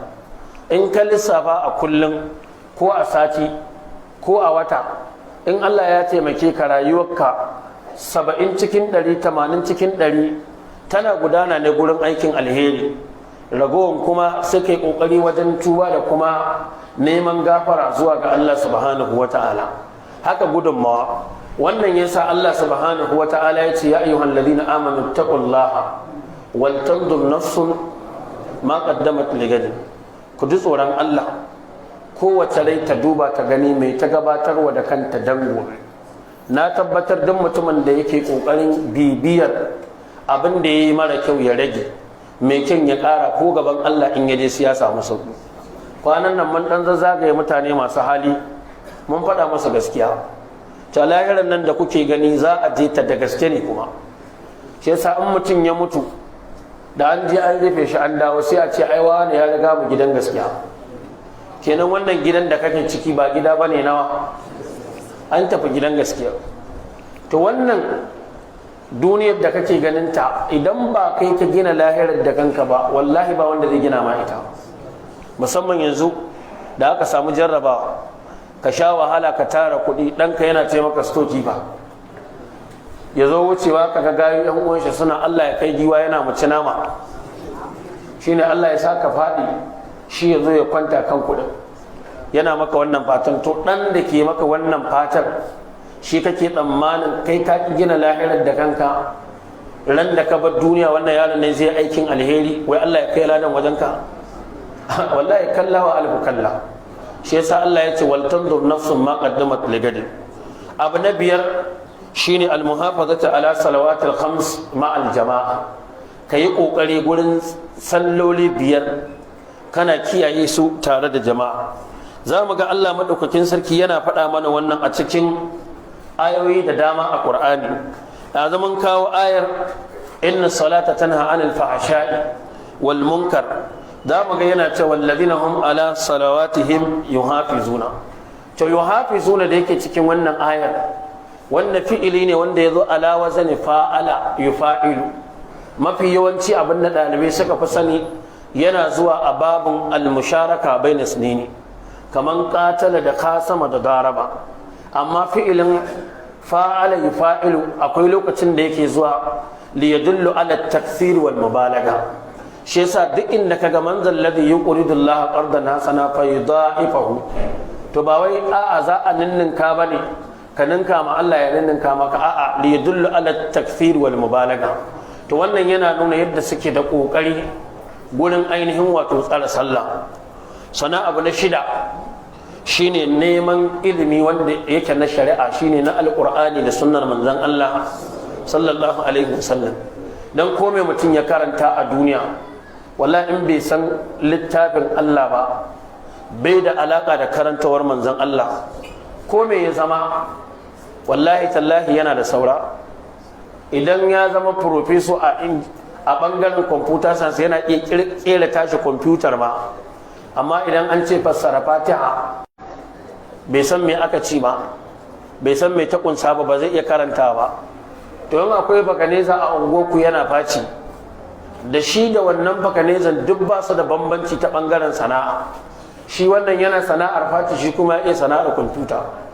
idan wannan bakanezan ya iya karatun qur'ani in ya shiga kabari sai karatun qur'anin ya fara masa amfani shi kuma ya kuskure ya tafi lahira bai iya karatu ba a mai tambaya hudu man rabbuka man nabiyuka ma dinuka wa ma ilmuka duk da wannan zindikin mulhidin ya ce babu tambaya a kabari ko babu azaba ami a kabari ko to da ya ji ya dawo ne da sai ya mana bayani ko kuwa yawa da ya ji ya dawo sai ya mana bayani da ku ga wannan aqida ce cikin littattafan su Shehu Usman duk sun tabbatar da ita kuma a sha'ira ba su yi inkarin cewa ana azabar kabari ba ko tambaya kabari a cikin aqidunsu sun yarda da wannan da haka hatta wannan abin da yake yana daga cikin usul na aqida a bangaren asha'ira ya wargaza shi ya ce bai yadda da shi ba ya karyata shi amma ai mun aika masa goron gayyata kuma ga mu a cikin birnin yawa saboda haka muna faɗa maganar da yake faɗa yake cewa wai a zo a zauna ƙarya yake matsoraci ne ba zai iya ba yawa ina faɗa muku mu turka-turkar karatu tun da maka taso cikinta maka taso ba mu saba ba daga mu sai ɗalibanmu ba wanda zai musawa a dama tun can mun saba mu faɗa a faɗa ke sa ko ina muka samu kanmu ka faɗa mu faɗa ba wani abu ba ne amma shi ya taso cikin ɗaliban shi ba mai masa musu to ya ɗauka cewa watakila in ya zo tattaunawa ta addini yadda a cikin ɗaliban shi ba wanda zai masa mai ko ina ma a duniya haka ne ba za ka gane abin da ka karanta ma ka gane ko baka gane ba sai ka fito sa'ar tukunna yanzu za ka gane saboda haka wannan maganar da yake ta barazana ya ce wai sai gwamnati ta shigo duk wani sharaɗin banza ne da ba zai yadda a yi zaman ba, shi yasa yake kawo sharaɗin. amma lokacin da aka je aka zauna da malam alƙasim gwamnati ta ma san za a yi zama kuma yanzu a zo gwamnati ta shiga ciki a zo a yi zaman a samu matsala ya ce da gangan gwamnati ta shirya don a mai makirci masharanci ne zai iya. ranar nan mun tashi karatu na ji ana cewa a karanta falan ma asafuna can wani karatu da na taɓa yi. To wannan shine neman ilimi na shari'a. Abu na 7 ikhtiyaru suhba as-salihah, kai kokari ka zaɓa abokai mutanen kirki, domin an ce anil mar'i la tas'al wa sal an qarini. Kowane mutum kakka tambaye shi, ka tambayi waye abokansa, saboda kowane aboki yana koyi ne da abokan shi. Shi yasa Allah sai ya ce al-akhillau yawma idhan ba'dahum li ba'din adun. Duk wanda kuka haɗu kuka yi wata soyayya, in dai ba akan addinin Allah kuka haɗu ba, wallahi ranar alkiyama sai an tashi kana wani Allah ya tsine ma, yana kai ma Allah ya tsine ma, sai an gama Allah ya ce to ayi wuta, ba za a zo nan ana jayayya ba. Menene amfanin abokai mutanen kirki? Saboda inda kake da nakasu za su taimaka maka ka cike gwiwa. Za ku ga mutum ko aiki yake mara kyau, daga cikin dalilan da zai taimaka masa ya bar bannan, ya canja abokanai, mutanen banza ya dawo cikin mutanen kirki. To kokarin zabar abokanai mutanen kirki yana cikin abin da ke taimaka maka wajen tsayuwa akan tafarkin Allah ba tare da karkacewa dama ma ko hagu. Shi yasa manzon Allah sallallahu alaihi wa alihi wa sallam ya buga misali da mutumin kirki cewa kamar mai sai da turare. Da aka ga yanzu mai sai da turare da zai shigo masallacin nan, ko bai siya ba in ya fita sai kaji wajen yana kanshi, dan zai lakuta mu wannan ya shafa mu wannan yayi gaba, sai ka ziya tafi ya bar wajen da kanshi. Haka annabi ya buga misali da mutumin banza, ya ce kamar wanda zai je makera ne ya zauna, in ka je da farar riga za a sa gawayi a sa zuga-zugi a hura wuta, kaga balle-ballen gawayi zai tafi. In aka ciro karfe daga wuta aka ajiye shi aka dake shi, tsatsar da ke jiki za ta fita. Kana zuwa da an kalli kasar rigar ka za a ga balle-ballen wuta ya ci ta, an gane daga ina kake. To in kana zama da mutanen banza, sanda za ka ɗauki ɗabi'arsu ka fara, watakila ba za ma ka sani ba, sai dai kawai mutane su ga ɗabi'a kana yin ta aikace. To wannan shi yana ciki. Sana abu na 8 shine hifzul jawarihi anil muharramat, kiyaye gabanka wajen afkawa cikin haram. Za mu ga da Allah ya tashi faɗar ƙofofin jahannama cewa la hasabatu abwabin li kulli babin minhum juz'un maqsur. To haka Allah ya yi wa ɗan adam gaɓoɓi guda 7 masu hatsari. Na farko akwai mai baki, sai Bahaushe ya ce baki mai yanka wuya. Yanzu nan ba da baki bane za ka faɗi yan kalmomi cikin sakwanni ka shigo addinin musulunci, da baki ne kuma yanzu sai ka faɗi wata kalma ta kuma fitar da kai addinin musulunci.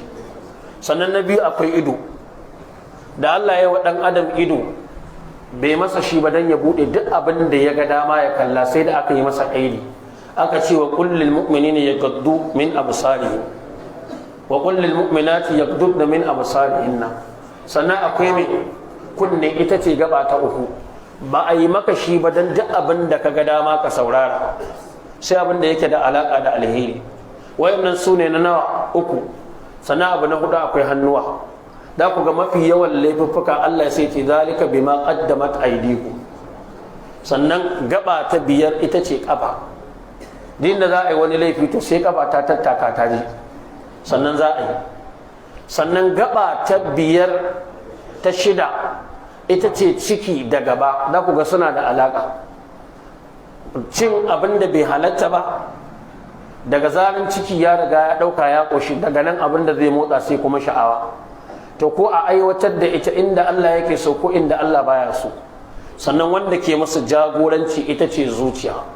Shi yasa annabi ya ce idan saluhat, da ta gyaru sai raguwar su gyaru, da ta lalace duka kuma an samu matsala. Wa'annan su ne. Sannan abu na ainihin wato 9 wanda shine na ƙarshe, ma'arifatu khatawati shaytan lil hadar.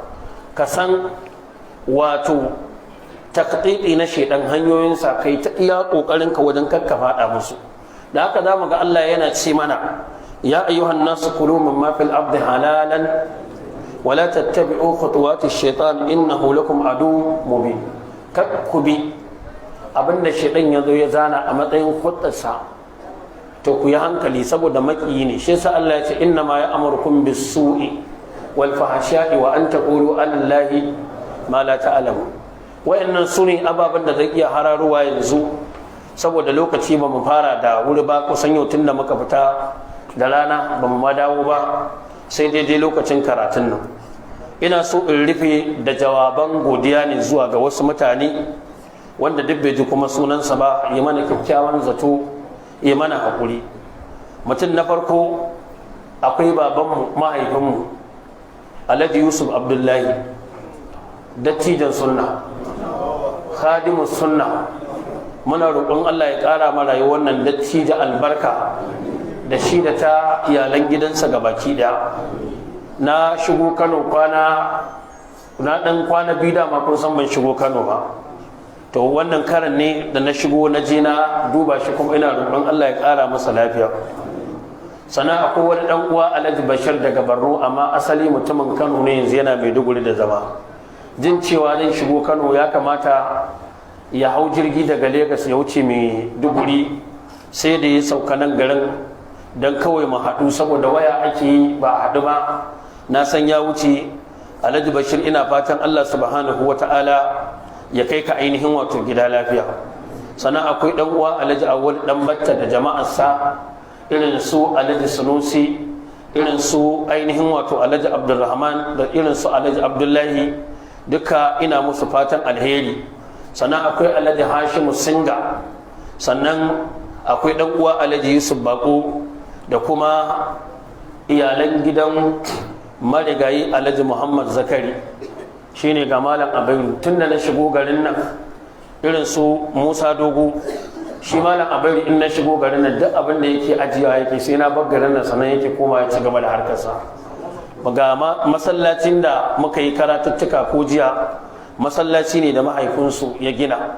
muna roƙon Allah subhanahu wata'ala a madadin shi da madadin iyalan, muna roƙon Allah ya ji kansa abin da ya bari na iyalai, Allah ka masa albarka. sannan ga babban malaminmu dan uwa Sheikh Muhammad Awal Madabo, an ce duk turka-turkan nan shi ya janyo ta. Allah ya saka wa malam da alheri, Allah ya ƙara masa ainihin wato lafiya. sannan ga Imam Musa limamin masallacin Bilal a zaune, sannan ga dan uwa Sheikh Muhammad Salis Al-Misri Binyamin Al-Hafiz, muna roƙon Allah ya saka maka da alheri.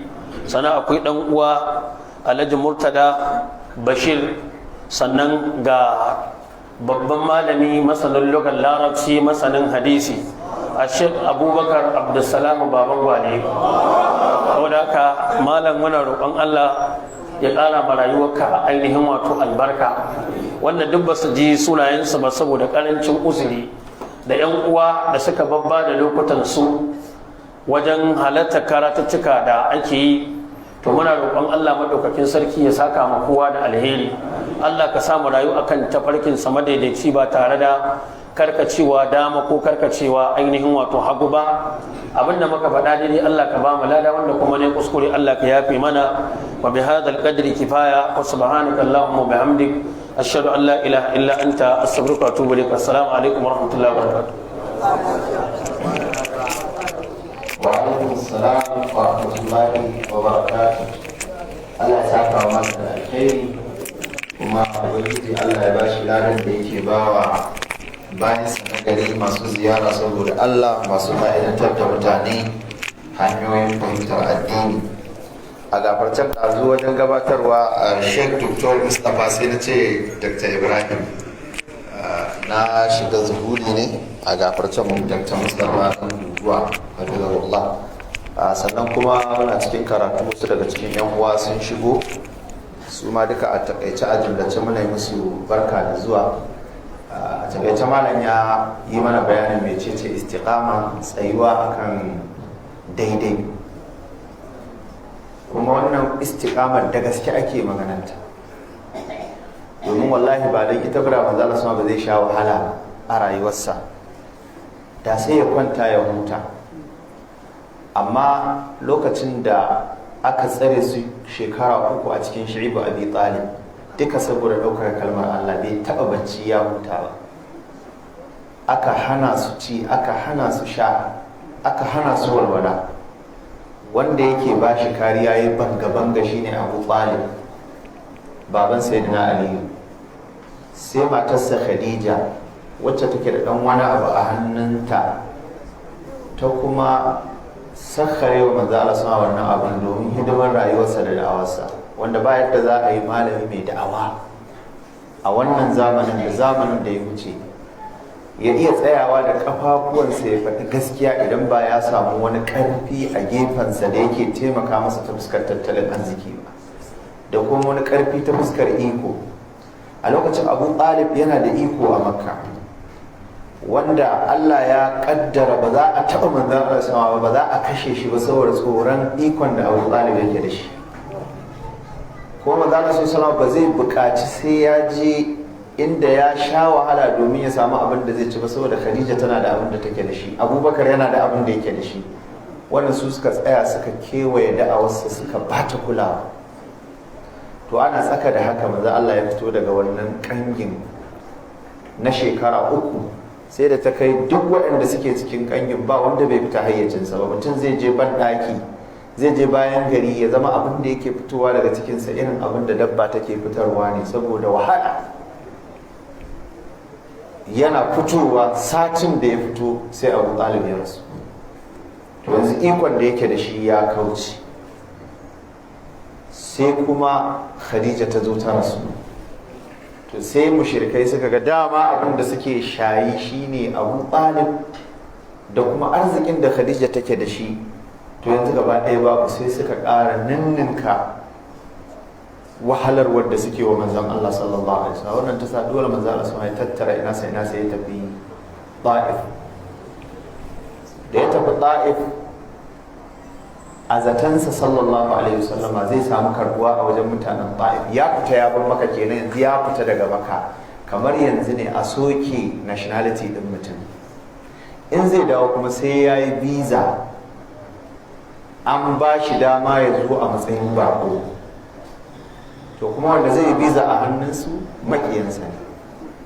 Ya ɗau Zaidu suka fita, suna zuwa can kuma sai suka yi gamo da rashin da'a ta mutanen Ta'if. Su Ibn Abdiyalai suka tara wawaye da mahaukata da bayi suka ce ku raka shi Hawwaji. Aka dinga jifan manzo Allah sama, sai da aka faffasa masa kafarsa sallallahu alaihi wasallam. Kuma wanda yake kare shi Zaidu, ana jifansa Zaidu yana sa hannu, tun yana sawa har sai da aka karya shi ma.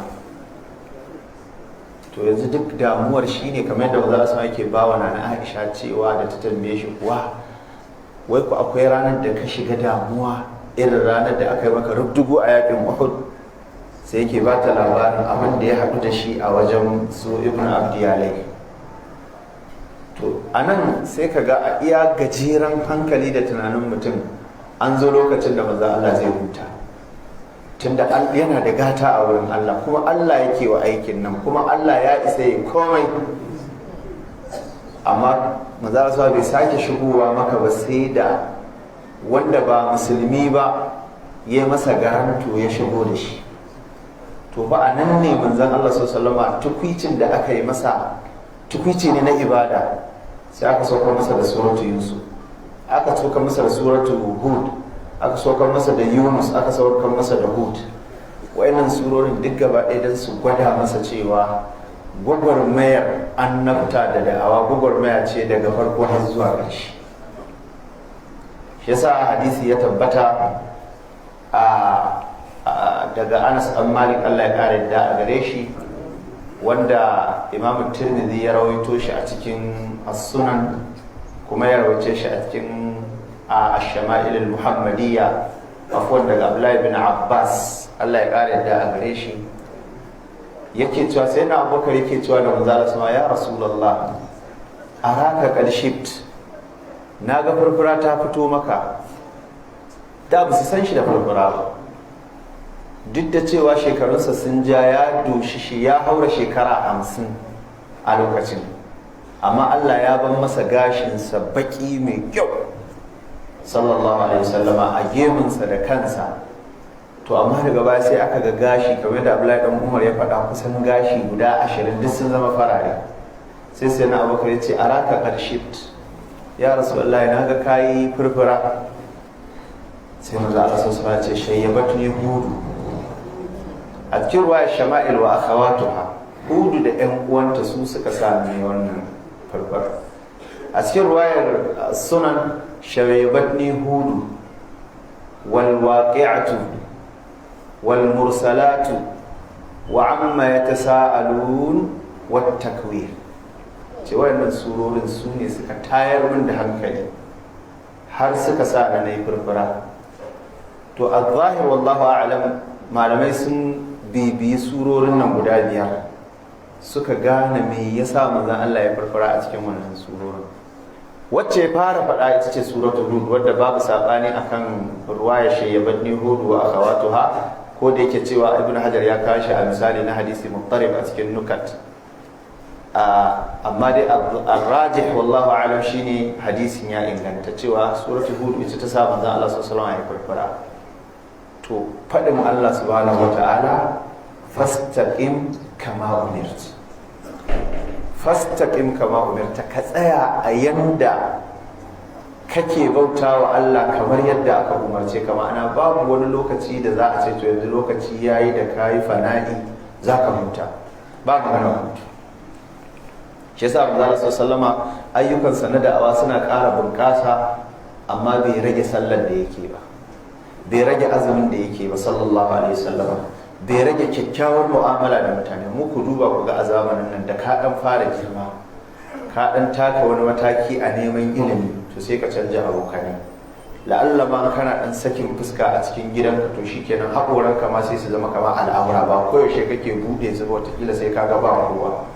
Murmushinka ma sai ya gagara, wai saboda yanzu ka fahimci sunna. Maganar kama ta canja, alhali kuma abin da kake bari din shine addini. To abin da aka ce da manzon Allah subhanahu wa ta'ala fastaqim kama umir, kuma duk inda manzon Allah yake ana shafuɗar istiqamar da bashariyarsa, kamar yadda Allah subhanahu wa ta'ala ya faɗa a cikin farkon suratu alif lam mim tanzil, suratu sajda, qul innama ana basharun mithlukum yuha ilayya annama ilahukum ilahun wahidun fastaqimu ilayhi. Ku tsaya tsayin daka wajen bautawa Allah subhanahu wa ta'ala. Haka manzo Allah sallama kamar da yake cikin hadisin Sufyan ibn Abdullah al-Thaqafi, Allah ya kare da a gare shi, yazo yake cewa ya Rasulullah, ya ma'aikin Allah, na zo ka yi min wasiya, ka bani shawara wadda kai kaɗai ne za ka bani wannan shawara, zan rike ta a matsayin jari kenan abin da yake nufi a rayuwata. Sai wanda Allah ce to qul amantu billah mastaqim. Ya tabbata a cikin sunan Tirmidhi hadisin Anas bin Malik, Allah ya kare yadda a gare shi, Annabi sallallahu alaihi wasallama ya karanta faɗin Allah, innal ladina qalu rabbuna Allah thumma istaqamu tatanazzalu alaihimul malaika. Lalle wanda suka ce ubangijinmu da muke bautawa ba wani bane ba Allah ne kawai, thumma istaqamu, Allah ya ce to ba wai su faɗa din ba, sannan kuma su tsaya su bibiyi wannan faɗin da aiki daga farkon rayuwarsu har ƙarshe, to wayannan su ne tatanazzalu alaihimul malaika. To manzo Allah sama yana zuwa daidai nan sai ya ce qad qala nas, wannan dai rabbuna Allah mutane da yawa sun faɗe ta, thumma kafara aktharuhum, sannan da yawa kuma suka zo suka kafirci. Sai manzo Allah sama yake cewa wanda duk ya tsaya tsayin daka akan wannan ma'anar ta cewa rabbuna Allah a aikace har ya mutu akan wannan yanayin, to huwa mimman istaqama, wannan yana cikin wa'anda suka samu istiqama. Dan haka dai kamar da malam ya gaya mana, lazimtar takawa ita ce istiqama. Domin wani yana ruɗuwa da iya abin da yake aikatawa a zahiri, yana ganin yau dinsa ta yi kyau, bai san me zai faru gobe ba. Kakkobanta da hadisi Abdullahi bin Mas'ud wanda yake cikin sahih Muslim, inna ahadakum la ya'malu bi 'amali ahli al-jannati hatta ma yakunu bainahu wa bainaha illa dhira'un فيعمل بعمل أهل النار فيدخلها فيسبق عليه الكتاب فيعمل بعمل أهل النار فيدخلها. ذاك iya ka fara ranar da ka yanke shawarar barka fasa to kuma ya zama yayi daidai da ajalinka. don haka inda kake zanto tunawar ita ce tafi fiye da mantawar.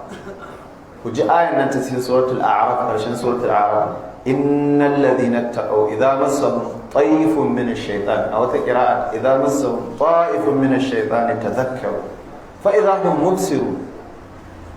الإمام ابن كثير عشان تفسير وانا آية يكاو تقسى من بقى العجل يتي ابن عساكر أتكن تاريخ دمشق يا أنبتا أترجم عمرو بن جامع سيكاو لابار من سوري mutumin nan saurayin nan yana kan tafarki.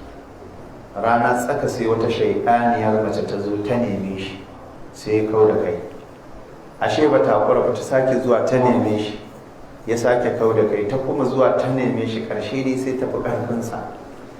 Kawai sai ya ji a ransa to bari ya biye mata, tunda ka sa haka muke ji a rabu to shi kenan ai akwai lagowar lokaci ma tuba, sai ya bi ta. To yana kan hanyarsa ta zuwa inda take, kawai sai ya tuna innal ladhina taqaw idza massahum ta'ifun min ash-shaytani tadhakkaru, kawai sai ya fadi su ma saboda tsabagen firgici akan cewa yana kan istiqama kuma zai sauka ya koma kan wani tafarki. Sannan ya farfado, yana farfadowa sai ya tuna me ya faru, kawai sai sake tuna ayar innal ladhina taqaw idza massahum ta'ifun min ash-shaytani tadhakkaru. Kawai yayi ƙara, yana yin ƙara sai ajalin sai ya mutu. To da ya mutu, tunda an san labarinsa da me ya tafi, kawai mahaifinsa ya sa aka haɗa shi da komai ya je aka binne shi. To lokacin sai na Umar ya ji labari, aka gaya masa ga abin da ya faru. Nan take sai na Umar ya garzayo gidan mahaifin, ya ce ya aka yi haka, ina yake ce ai an haɗa shi an yi komai an je an binne shi, ce ku nuna mun kabarinsa. Aka nuna sai na Umar da tawagarsa suka je suka tsaya suka yi masa sallah, suka yi masa addu'a. Sannan sai na Umar ya ja hankalin musu na ce ya ku matasa ku tabbata akan tafarki. To wannan tabbata akan tafarkin yan uwa abinda ake so kullum ka dinga ji a ranka kenan. Ko da mutane sun kalle ka kamar mutumin banza, kakka damu da abin da mutane za su ce, domin abin da mutane za su ce ba lalle ne shi ya zanto shine abin da Allah yake so ba. Malam ya faɗakar da mu akan cewa yi ƙoƙari ka birge Ubangiji. In ka birge Ubangiji kowa ma ya tsane ka. Walaitaka tahlu wal hayatu mariratun walaitaka tasfu wal anamu ghidabu walaita alladhi bayni wa bainaka salihun wa bayni wa bainal alamin kharabu idha naltu minka al-wudda fal kullu hayyinun wa kullu alladhi fawqa at-turabi turabu. In ka samu soyayya Ubangiji ka gama. Ga hadisin Sahal ibn Sa'id al-Sa'idi wanda ke cikin Sahih Bukhari da Sahih Muslim, maza Allah sama yake cewa inna ahadakum la ya'malu bi 'amali ahli al-jannati fima yabdu lin-nas wa huwa min ahli an-nar wa inna ar-rajula la ya'malu bi 'amali ahli an-nar fima yabdu lin-nas wa huwa min ahli al-janna. Saboda abinda mutane suke kallo ba lalle ne shine Allah zai amfani da shi ba wai a ce ba shi da relevance ba, zai yana da relevance. Karka ce to shikenan kai bari ma ka dau hanyar saba wa mutane don ka burge Ubangiji. A in zai yiwu ka zauna da mutane lafiya kuma ka burge Ubangiji, wannan ita ce istiqama. Haka manzon Allah sallallahu alaihi wasallam ya, haka sahabbai suka yi. Alabashi kuma idan mutane suka munana maka zato saboda bin tafarkin istiqama, ba wai kana neman bautawa Allah da munana zaton mutane ba, to la'alla sai Allah ya maka rahama. Na taɓa ba ku labarin a Aban ibn Abi Ayyash, almajirin Anas dan Malik ne, mutum ne mai ilimi da daraja amma kuma da'ifun ne jiddan fil hadith.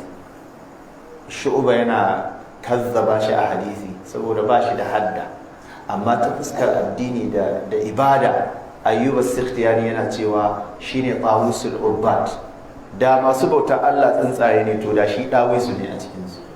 Malik ibn Dinar yake cewa la zilna narahu ala khair, indi alheri ne wannan ba Allah mun san shi akan alheri. dan sai da aka je aka yi shugaba magana akan ya daina jarraha shi saboda zai taba mutuncinsa, kuma mutum ne mai sunna da riko da sunna da tsanantawa bid'a. To dan haka shi maganarsa da aikinsa abin da ya shafi zuhudu da tsantseni da kulawa duka magana ce mu'tabara, amma ruwaya ce marduda saboda ruwaya an Anas da ifa jiddan. To shi Abbad bin Abi Ayyash ne wata rana ce yana tafiya a kasuwar Kufa ko kasuwar Basra, sai kawai ya hango an huce da wata jana'iza, mutum 4 ne suke rike da ita. Ya yi ta mamaki, duk wanda ya ga jana'izar sai ya kawo da kai sai ce kai wallahi shi sai ya bi wannan jana'izar ya ga me yasa ne haka, wannan wani irin mugun abu ne mutumin ne yake da shi. Sai ya bi su, sai da aka gama binne bawan Allah nan sai ya ce kuka da Allah wannan waye kuka ɗauko shi duk ake gudunsa haka. Sai suka ce wallahi ba mu san shi ba. A'a to ai na ku same shi, suka ce a'a mu ma hayan ma aka ɗauka aka ce mu zo mu binne shi aka biya mu. Waye ɗau hayar wata mata ce. Suka tafi wajen matar suka nuna masa ita, ya ce ina haɗa ki da Allah ki gaya mu me labarin wannan mutumin, waye shi? Ta ce ɗana ne, iya ayyukan da yake ba sa burge mutane, kuma ya fahimci haka, da haka da ya tsinkayi kamar zai mutu ko ya ji alamun kamar ya kusa mutuwa, kusan mutum yakan ji a jikinsa wani lokacin, sai zai ce to mahaifiyata idan na mutu kar ki damu da sai an gaya wa duniya na mutu, ki ɗauki waɗanda za su haɗa ni su mun sutura, ko ki mun sutura ki haɗa ni ki kirawo waɗanda za ki biya su kai ni ko ba su sani ba, amma kafin a fita da ni ki taka kunci na ki ce haza jaza'u man asalla, wannan shine sakamakon wanda ya saba wa Allah, mutuwa dai dole sai ka yi ta. Ya ce amma in kika tabbatar da an fita da ni, ki ɗaga hannu ki ce ya ubangiji ni ɗan nan nawa na yadda da shi, Allah kai ma ka yadda da shi. Kawai sai abin daga tana dariya, sai ce ke ku kai can ki ɗanke irin wannan mutuwa ki dinga dariya. Ta ce wallahi bayan fitarsa an tafi saka shi, ni na ji shi yunadi bi a'la sautihi, muryarsa na ji ba muryar wani ba, yana cewa ya umma qadimtu ila rahimin rahman ko qadimtu ala rahimin rahman, yanzu dai kam na isa zuwa ga ubangiji mai jin kai da yawan rahama.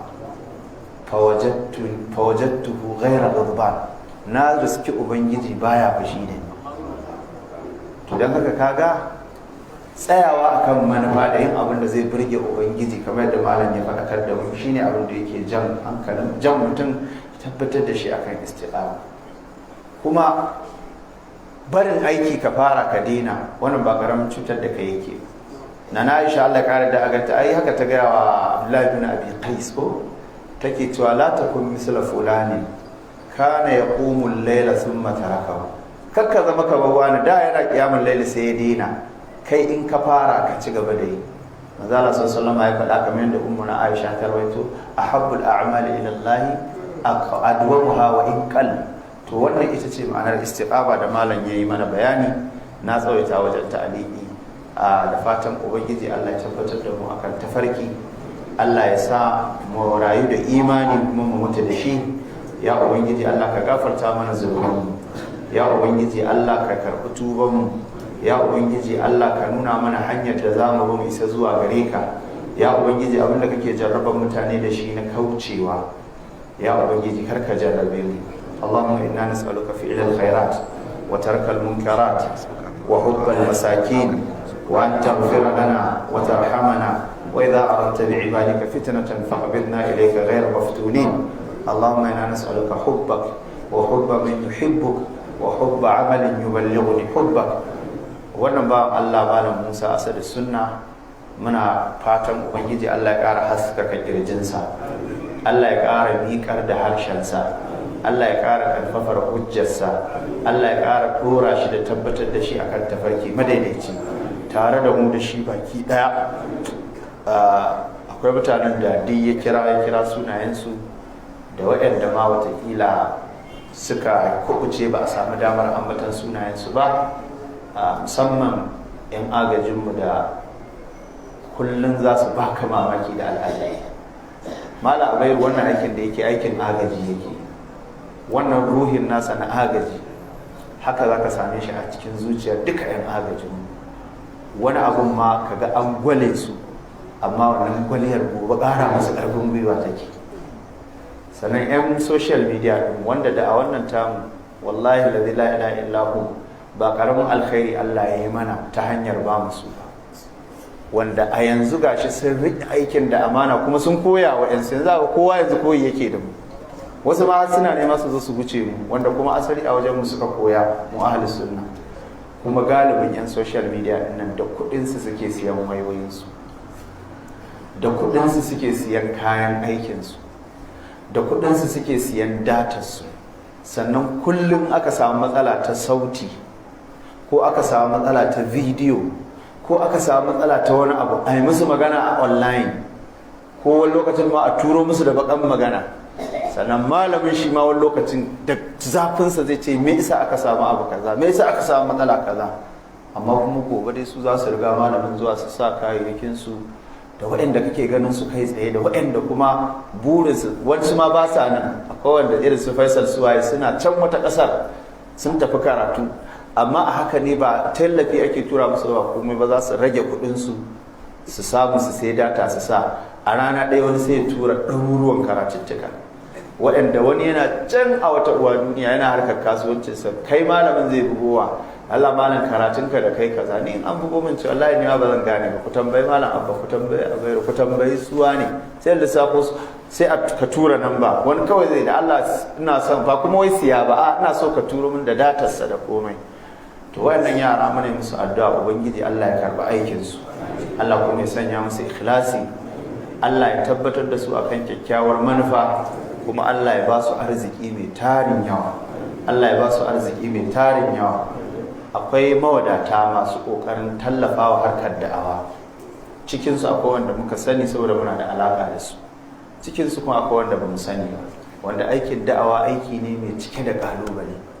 Idan aka bar malami da iya kayan da zai rikodin kawai, wanda zai yi abin da mutane za su gani su ji daɗi, in ya haɗa kayan naira miliyan 1 bai gama haɗa kayan ɗaukar karatu ba. Wannan banda waɗanda 'yan midiya za su dinga yi da kansu, to watakila wani sai ya siyar da wata kadara tasa, wani sai ya siyar da wani abu nasa, wani sai ya takurawa ciyarwar iyalinsa.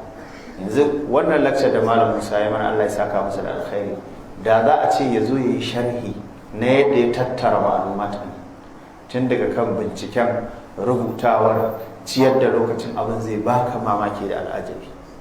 Za ka yi ta mamaki, to lokacin da kake samu kai investin ɗinsa a wani abu na samun arzikin duniya, shi kuma yana taimaka maka domin ka samu arzikin lahira. Suraka malaman nan ba abin da za mu iya yi mu biya su. Wallahi da za ka ɗauko duk abin da ka mallaka wanda za ka iya bayar da shi, ka zo ka danka wa malami, ka ce ya kame bakinsa ya shiru, kan ma ya kuskura ya bari a sani a duniya cewa wani tallafi ya shiga wajensa ta wajenka, da ba ka yi masa rabin abin da ya cancanta kai masa ba, da ba ka yi masa rabin abin da ya cancanta kai masa ba. Duk malamin da yake da mota, kaga motarsa ta samu matsala, a hanyar da'awa ta samu matsala, shi zai yi juyan bakin mai, shi zai zuba mai, shi zai canja taya, shi zai canja kaza, shi zai yi kaza, amma kuma kullun jin daɗi yake yi. Duk ran da kaga malami ya yi farin ciki da abin hawa, to munna yake saboda ya samu abin da zai je ya da'awa. La'alla sai kaga abin da ya shafi bukatunsa ba su da yawa. To akwai mutane masu hali da arziki waɗanda kullum burinsu shine su faranta wa malamai rai da iya abin da Allah ya hore musu. Wasu ta ɗaukar karatun nan su ji sa shi a wurin da kai malami ba za ka iya biya ba.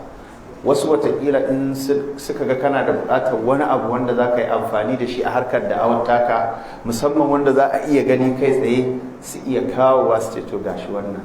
Wani ma watakila ta wata hanyar da kai baka yi tunanin ta ba ma, shi kuma sai ya tuno maka ita. To muna roƙon irin waɗannan mutane Allah ka bunƙasa arzikinsu, ya ubangiji Allah ka yalwata arzikinsu, ubangiji Allah duka abin da suka yi Allah ka karɓa, kuma Allah ka ƙara buɗa musu zuciyarsu, ka ba su istiƙama su ci gaba da yi har zuwa ƙarshen rayuwarsu. Kuma ina kwaɗaitar da masu kuɗi da masu arziki su dinga yin irin wannan. In za ka iya ma ka kawo abin da ka mallaka, ka zo ka ajiye wa malami, ka ce ka yi amfani da su ko ka samu inda za ka ba. Ewa wani sai ya bugo wa malami, mai malam wallahi ka ga wasu 'yan kuɗaɗe ne na ajiye su a banki, an ɗan ɗora min rararsu, kuma wallahi dai ka gare gashi abin nan, ina ga dai ai idan na dan gyara wata gwada, shi ya baka, ya ga maka fatawa kuma ya baka amsa. so yake kawai kai mai stamping an je gaban Allah sai ce ai kai ka sa shi. Ai ina ganin na dan gyaggyara wata yar kwata a unguwanmu ko na sai shinkafa ka na raba zai fa sauke nauyin da yake kansa ne da wannan kuɗin.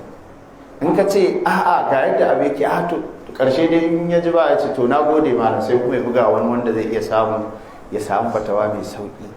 Yau Allah na tuba irin wannan datti da zaka iya kokarin rabuwa da shi, kamata ma ka samu wanda zai karba ka dinga yi masa addu'a har a nade kasa. Ubangiji yadda ya taimake ka ya raba ka da musiba, Allah ya raba shi da musiba. To ire-iren waɗannan ma abinda wani zai bugu to malam magana ce ta zakka kaza ka duk in yi gaba malamin sakamakon malamin to malam na gode, inda wata tambaya kuma zan sake buguwa, wani ma Allah ya saka da alheri ma baya iya cewa. To su ma ire-iren waɗannan akwai ahlus sunna a cikin su kuma suna da yawa, su za a zo a zauna a karatu da su, wasu ma an san su.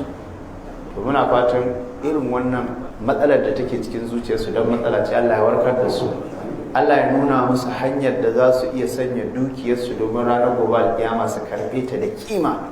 Ubangiji Allah ya shiryar da malaman nan namu, duk wata kofa ta saba Ubangiji Allah ya rufe musu ita, duk wata kofa ta bautar Ubangiji Allah Ubangiji ya buɗe musu ita.